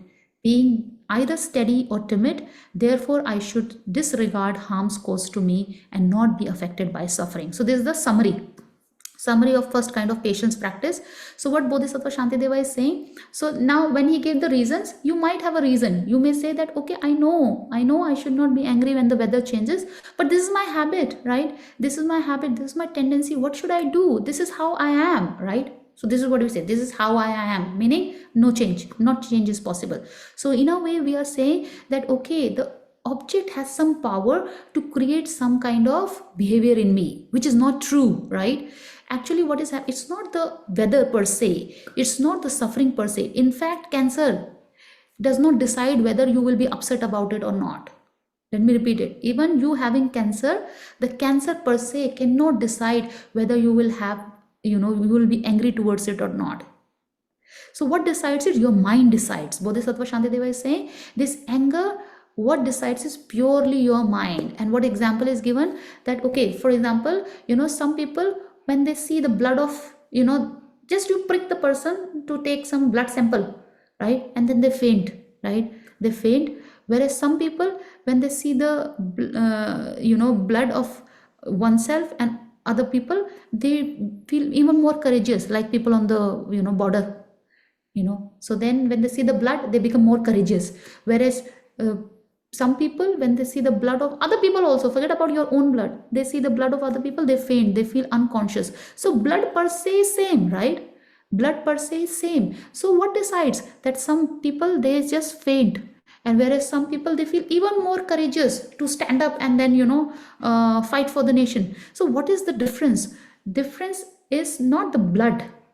Blood per se does not decide. So what decides? This will tell us that our mind decides. So likewise, any suffering, any form of suffering, be it sickness, be it any person creating any problem, they do not decide whether we should be angry towards them or not, whether we should be upset about it or not. What decides is your mind. When your mind is weak or your mind is strong. So because it's your mind, it is in our hand, right?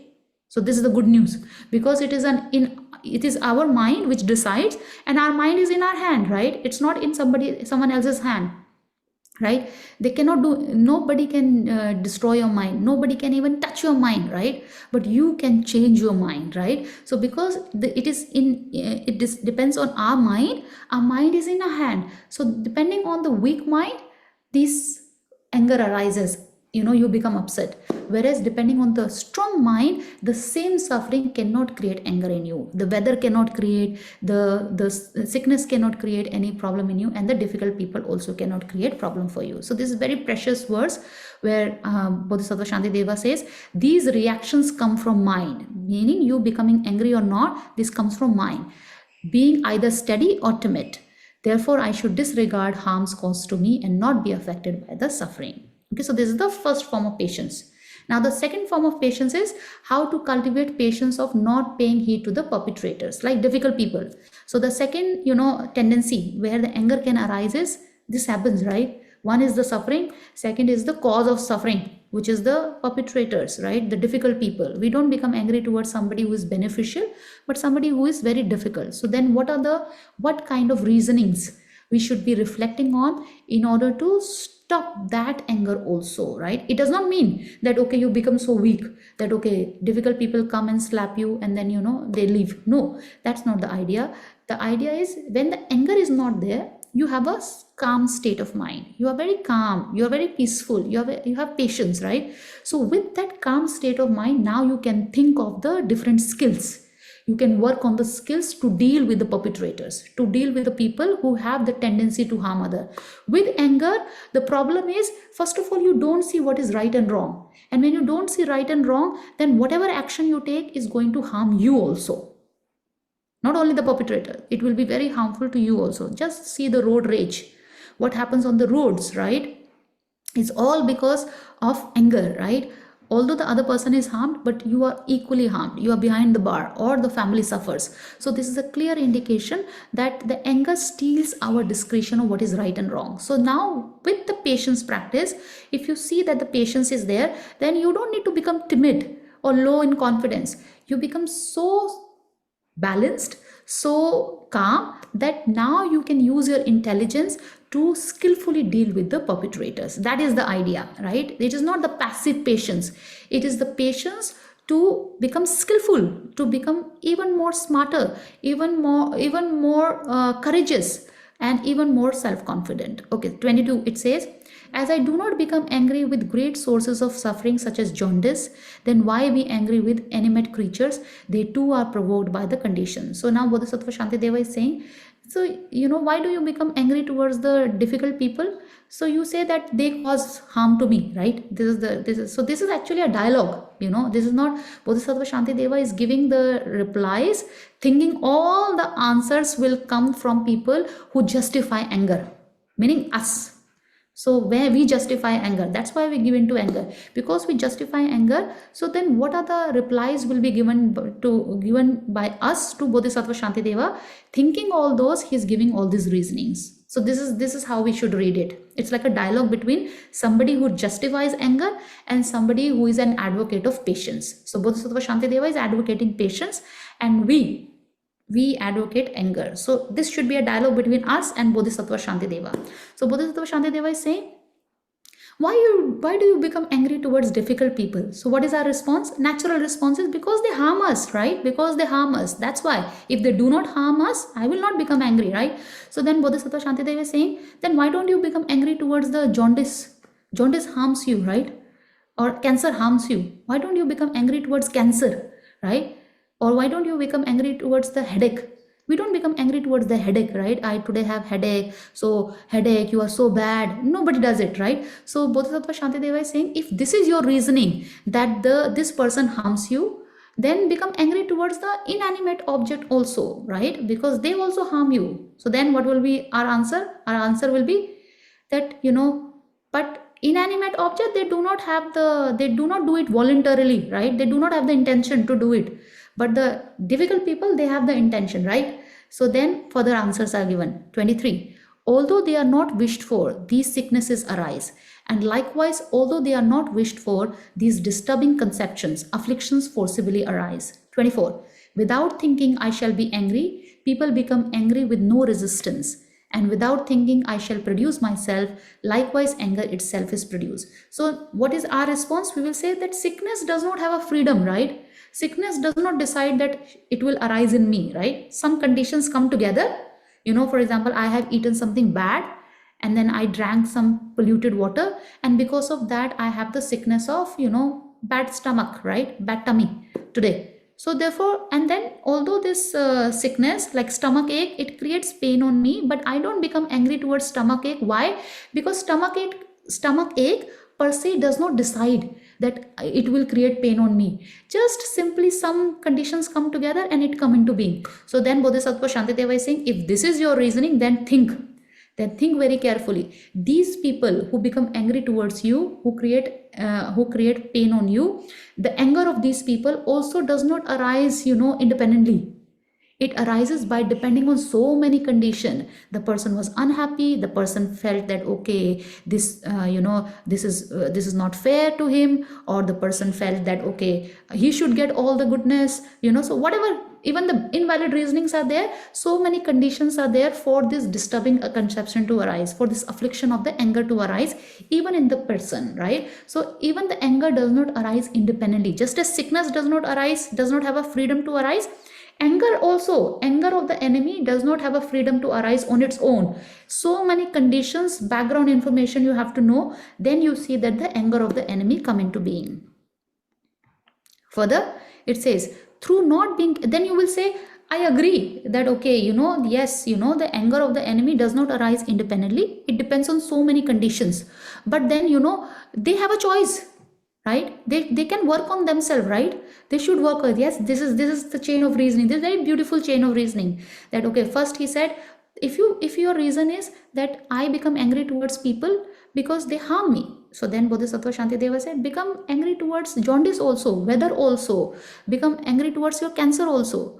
You said no, because they do not have the freedom to arise. They just, some conditions come together and then they come into being. Therefore, I don't become angry towards them because this is not out of choice. So then Bodhisattva Shantideva is saying, likewise, these enemies' anger does not arise by choice. It arises by dependence on so many conditions, right?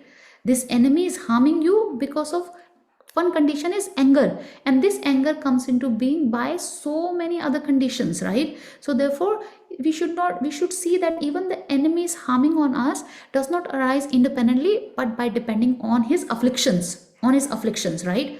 And then what will be your reason? Further response, you will say, I agree that, it's not independently he is doing it, it's all because of his anger he is doing it. But he has a choice, he can work on himself. Like I have come to the class to learn about patience, they can also learn, right? They can also work. So why are they not careful, right? Why are they harming me? So then further reply is given. 35.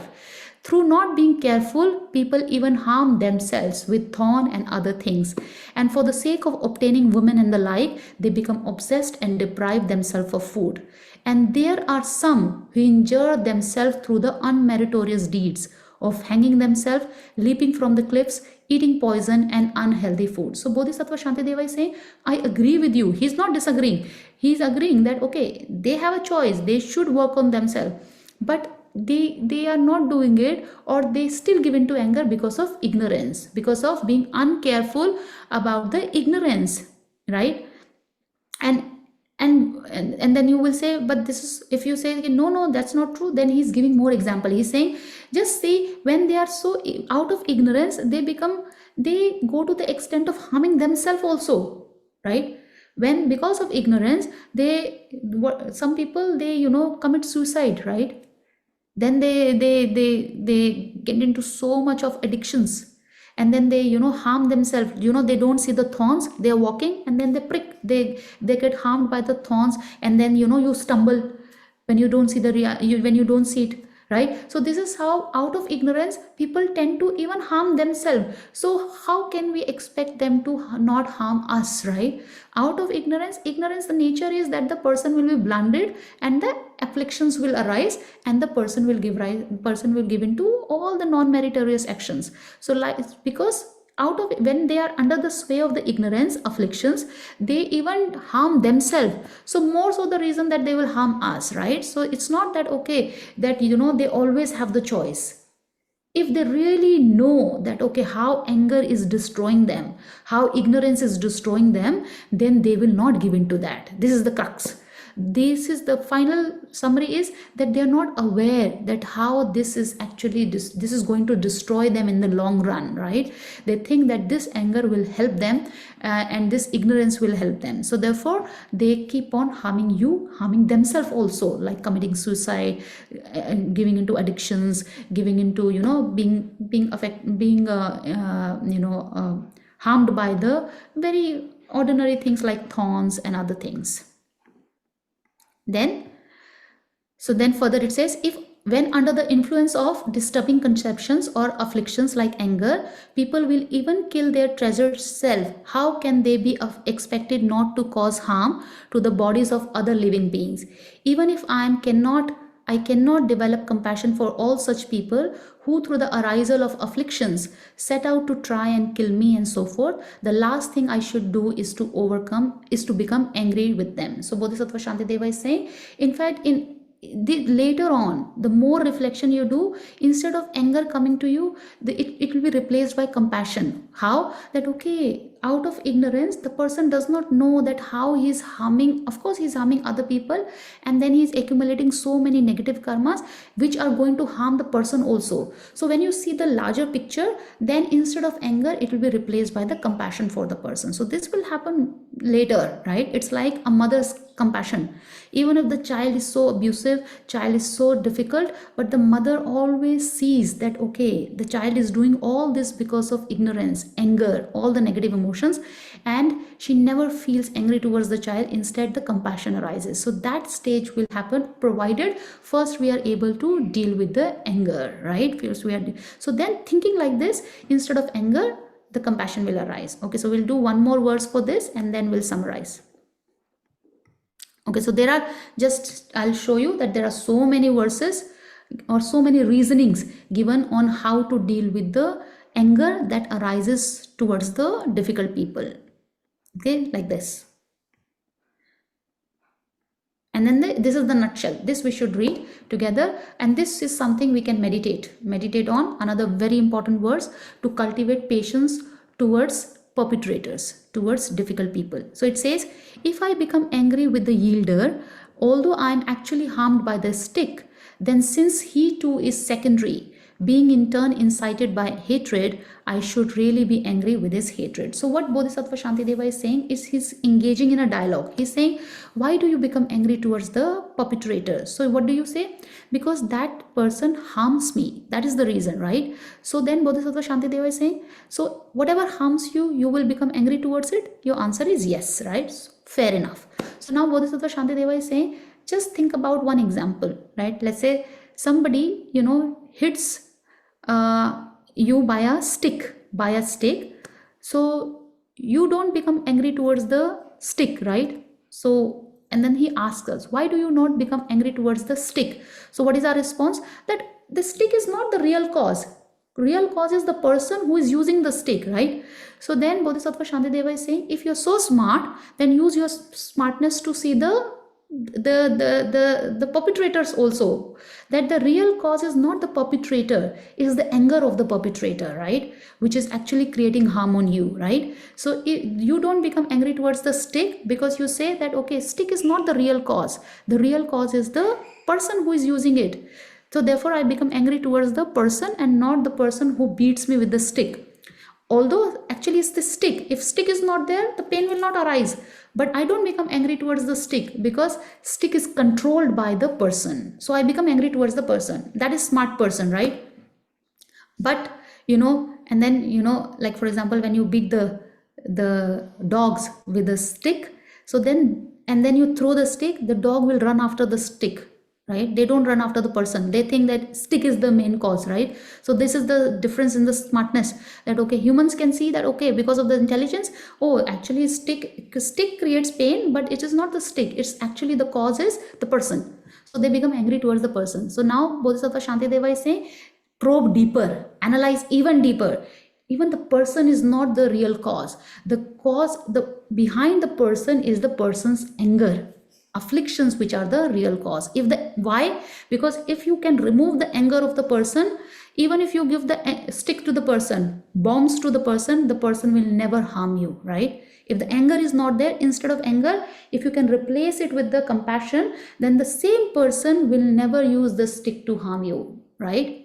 Whatever is there, the person will never harm you, right? So the cause is actually the afflictions of the person and not the person. So therefore, if you really want to be angry, be angry towards the afflictions of the person. So remove your affliction and help others to remove the afflictions. Okay, so this is the summary of how not to become angry towards the perpetrators. And then finally, the patience of not paying heed to the perpetrator. The patience of bearing the profundity of Dharma. This is another very important patience. Why I'm explaining it today? Because now, having said that okay, we should practice patience, we should practice ethical discipline, it's very difficult, right?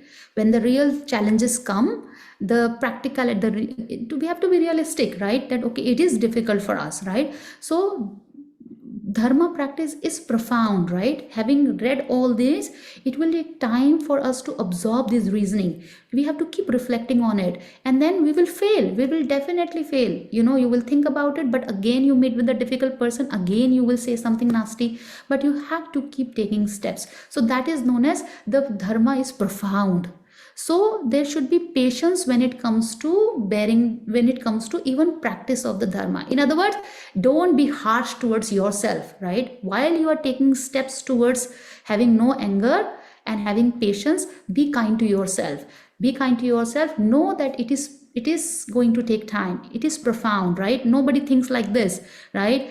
People are not practicing patience. So world is full of difficult people. So this is going to be challenging, but never give up. Never give up. Instead, cultivate patience to bear the profundity of Dharma. While you cultivate patience, samadhi, bodhicitta, wisdom of emptiness, have patience. It will take time and it is worth of this time. So it says 133, why do not I see that my future attainment of Buddhahood as well as glory, renown and happiness in this very life all come from pleasing sentient beings. Means instead of harming them, we should be benefiting them, because our happiness of this life, all the renown, if people are unhappy with you, they will not say your praises, right? And also the happiness of this life, future life, and the nirvana and Buddhahood, they all depend on benefiting sentient being. And anger will harm sentient beings. So what you are doing is taking you away from your happiness of this life, future lives, nirvana and Buddhahood. So therefore, while in cyclic existence, patience causes beauty, right? So these are the benefit of the beauty, or benefit of the patience taught by the Buddha directly. That with the practice of the patience, beauty is actually pleasant appearance. Pleasant appearance meaning somebody who practices patience over long period of time, one of the result Buddha taught is having a pleasant appearance. Meaning, what do you mean by that? It's not beauty. It means like person looks at you, feel like talking to you. Some kind of, pleasant feeling comes to the person, that okay, some kind of demeanor is there where the person likes to be connected, talking to you, feels nice about you. That is the meaning of that comes from the practice of patience. Beauty, health, of course, right? With anger, so many problems can arise, like hypertension, then headache, then all forms of high blood pressure and others. Then renown, right? With patience, you will keep doing your things. You will not give up. When you do not give up, the things you accomplish, right? And then you become popular. You become skilled and popular in your area. Then because of these, I shall live for a very long time. And of course, with the patience practice, the lifespan is increased. And win the extensive pleasure of the universal chakra kings, means universal monarch, meaning all the qualities, like to become even the universal monarch in those days, like to have a very high position, you need merit. So all these merits are accomplished with the practice of the patience. So this is the third form of patience.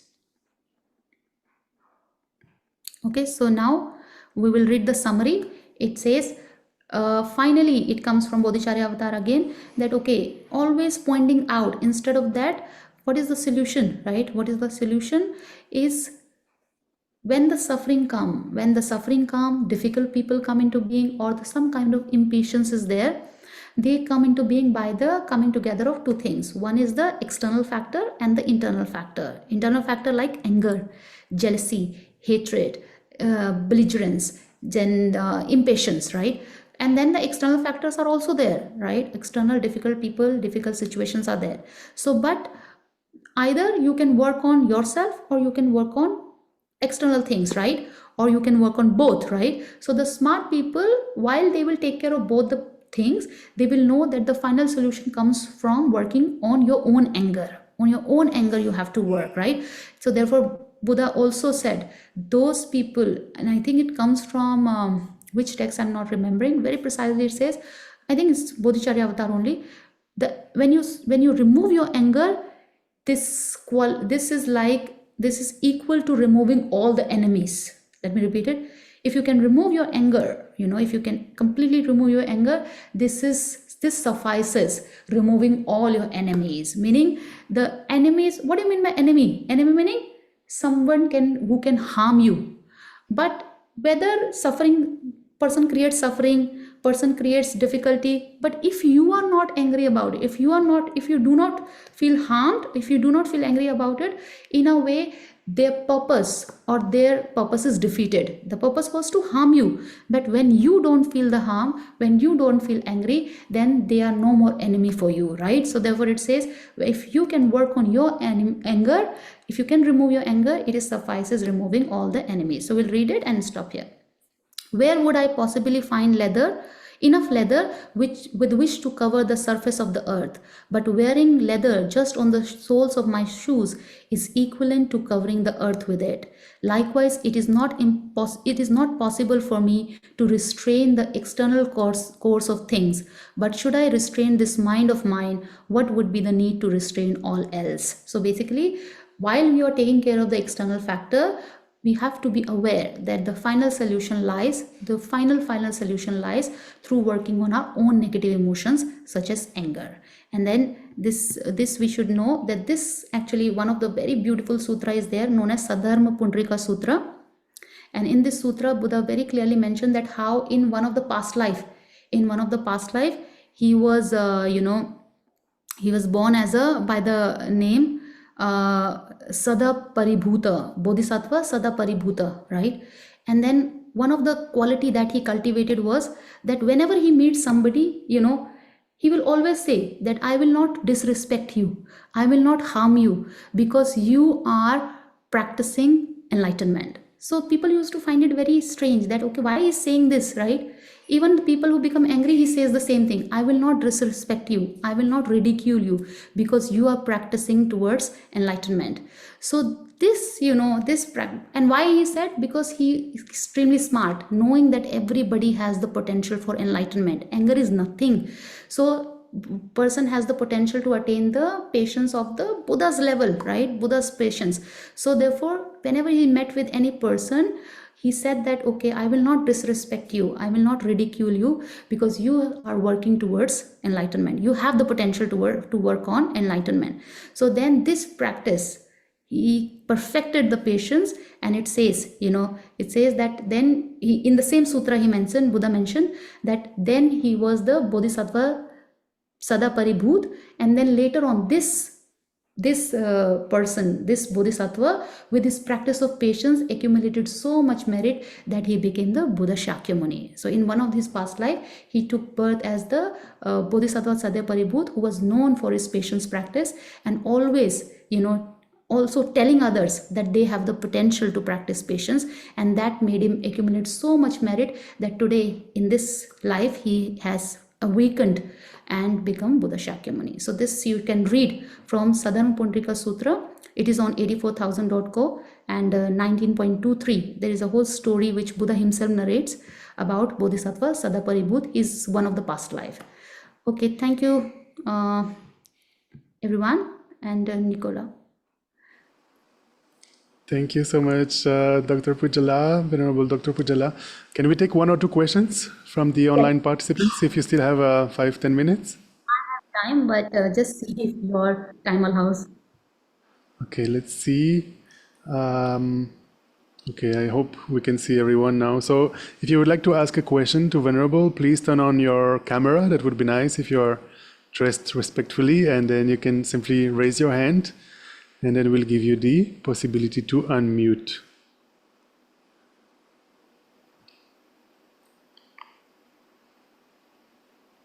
Anybody would like to ask a question to Venerable? Robert Chami, are you raising your hand? Is that a hand raise? I'm not sure. Okay, I see R.K. Chaudhary is raising his hand. So now you have the possibility to unmute. Thank you. What has it explained?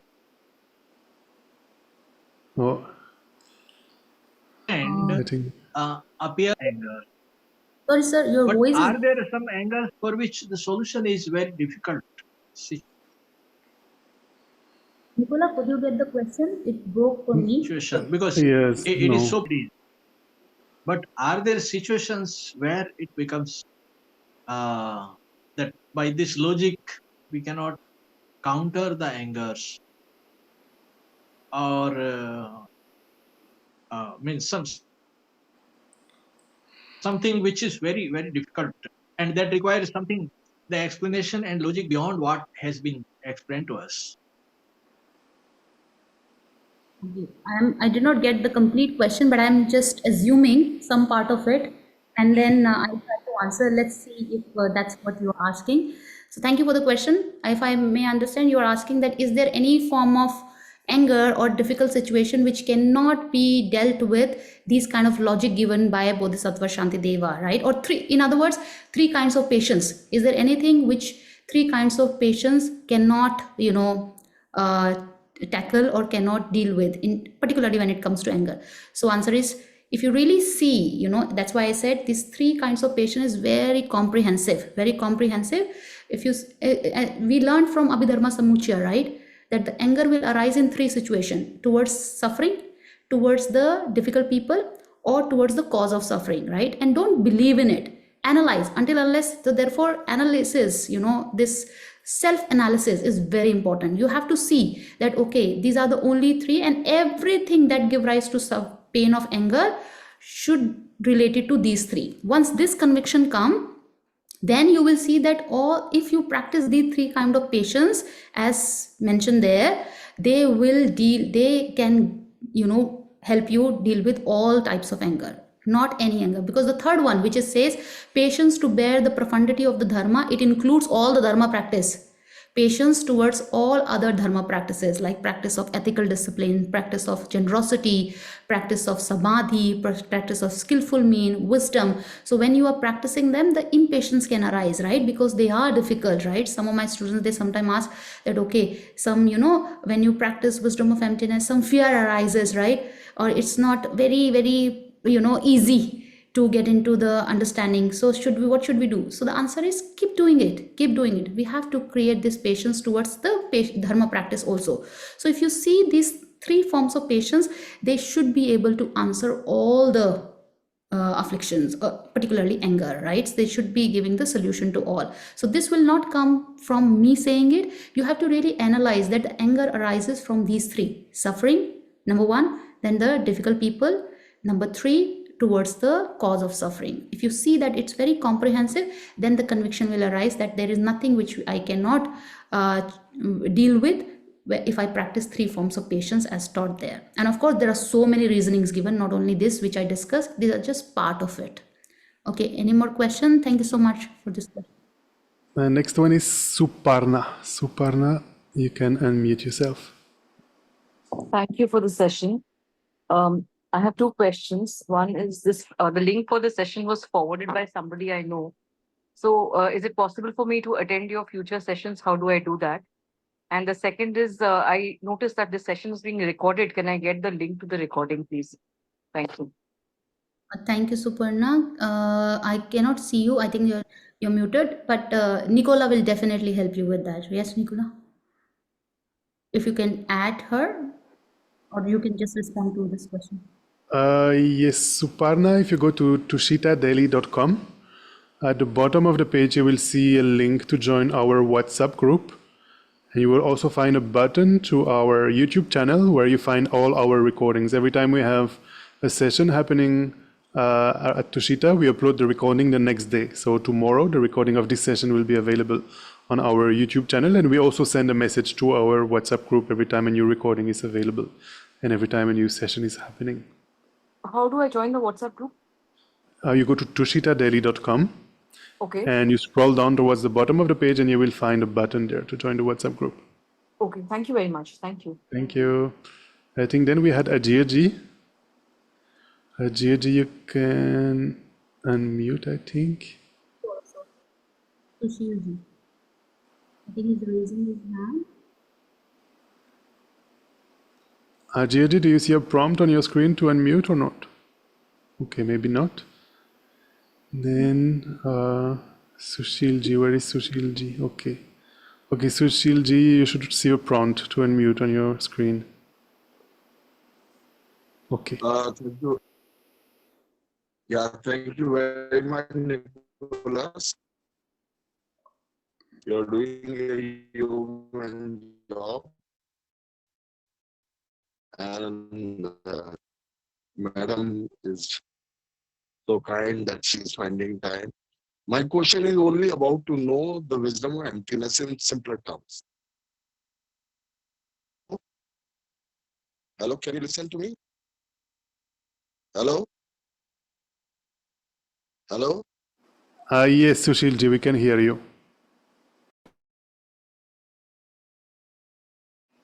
Sushilji, please go ahead with your question. Or you can type, in the chat box. I think some of you are. I cannot. Madam, what is wisdom or emptiness? Can you explain wisdom or emptiness? Okay, good. Very good question. Very important question. Yeah. Wisdom of Yeah. emptiness. So wisdom of emptiness, right? Shunyata. So of course, it's a topic we have to really study. Like, just by knowing what is it, we may not get anything, or we may get a misunderstanding, right? Misconception, right? So we have to be we have to, it is very profound. In fact, Buddha, just after attaining enlightenment, he said something that the wisdom that I discovered is so profound that finding no one to fathom it, I will retire into woods, right? So even in one word, he did not explain. He gave 5 quality of the shunyata: profound, peaceful, elaboration free, clear light, and non-composite, right? So even in one word, he did not explain. So this is very profound, and what is profound, we should know that what is profound, and we should be ready to spend time. And but this is so precious question. In fact, to pick up this question is also very precious, I would say. Even to have a mind which sees that, okay, wisdom of emptiness, what it is, this is very precious mind. Okay, so in simple terms, we should know that in Heart Sutra, so I'll give you one example from the sutra, Pragya Paramita Hridaya Sutra.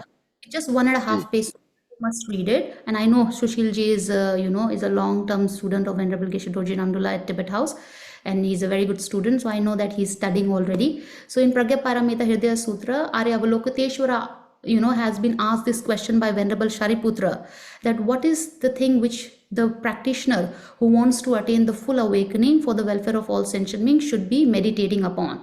So then he said, the answer given by Arya Avalokiteshvara in that sutra is seeing the emptiness of intrinsic nature of all phenomena, right? So he did not say just, nothingness. He said emptiness, one has to meditate on the emptiness of intrinsic nature of 5 aggregates. Starting with the 5 aggregates, he enumerated all other phenomena, right? So in other words, swabhav shunyata. The word in Pragya Paramita Sutra is swabhav shunyata. Shunyata is just a short form of swabhav shunyata. It means things do not have any intrinsic nature. They are empty from their swabhav, or their intrinsic nature. They do not have any intrinsic nature, meaning, but do they exist? Yes, they very much exist by dependence. And then what is this dependence? Again, within dependence, so many layers of dependence had been taught, like dependence on the causes and condition, then dependence on the parts, then dependence on mental imputation. So all we have to understand when it comes to shunyata or emptiness. Thank you so much, Sushilji, for this question. Thank you. Thank you. Very kind of you. Thank you. Okay, let us try Ajayji one more time. Ajayji, you should see a prompt to unmute on your screen.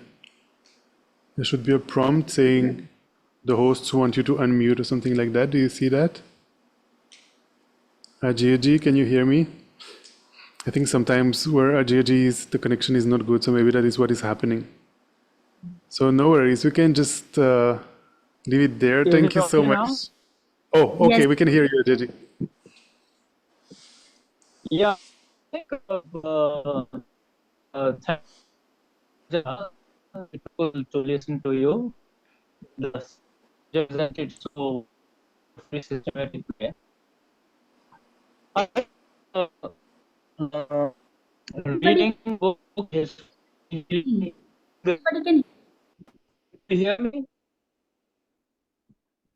Nicola, can you hear him? No, the voice is breaking too much. I think the internet connection is not good wherever Ajayji is. Okay, it's okay. Thank you, Ajayji. Thank you for being part of this talk. I know he's a great practitioner. He doesn't need at all. He's just there. Okay, Nicola, any more Okay. questions? Sorry, I don't see any more hands, but it's okay. We can leave it here. And thank you so much, Venerable, for this second session. It was really amazing. And I'm glad we covered so many verses, and I hope we will all apply all these reasonings to reduce our anger a little bit and hopefully eliminate the anger totally. Because as you were saying, and as Lama Zopa Rinpoche often used to say, if there is no anger inside, then no enemies outside. So thank you so much. Let us take a moment to dedicate the merits we have accumulated by listening to the Dharma, to the teachings of Arya Shantideva. Thank you so much, Venerable Dr. Pujala, for explaining so eloquently, very precious. And please, again, many times teach for Tushita. So we can read this verse once in English and then we can chant it in Tibetan. So this one is for the actualization of bodhicitta. Then on the next page we'll have more or less the same verse for the realization of the wisdom of emptiness. So it's the same tune, just one word is different. So we'll chant once in, we'll recite once in English, then chant in Tibetan. May the precious supreme bodhicitta, not yet born, arise. May that arisen not decline, but increase more and more. John Joseph Jorim Boje Ma Gye Banam Gye Giroje Gye Banyam Ba Me Ba Yi Gone Gondoi Be Warajo. Then exactly the same tune and more or less the same prayer, except that the first four syllables are related to the wisdom realizing emptiness. Toni dawarim boje ma gye banam gye giroje gye banyam ba me ba yi gone gondo be warajo. Then we can read in English the long life prayer for His Holiness the Dalai Lama at the top of the page. Incomparably kind and supreme Tenzin Gyatso, the wish-granting, wish-fulfilling jewel, source of every single benefit and happiness in this world, may you have a long life and all your holy wishes be spontaneously fulfilled. And we can also read we can also chant the traditional Tibetan prayer at the bottom of the page. Gangri rawe kowe jinkam de pendan dewa malu jongwe ne chenre ziwan tenzin gyazo ye jabe site bardo tengyo ji. Then we can recite this prayer at the top of the page to pray for all the wars in the world to stop and for no new wars to come, and for the world to be pacified from all kinds of harms.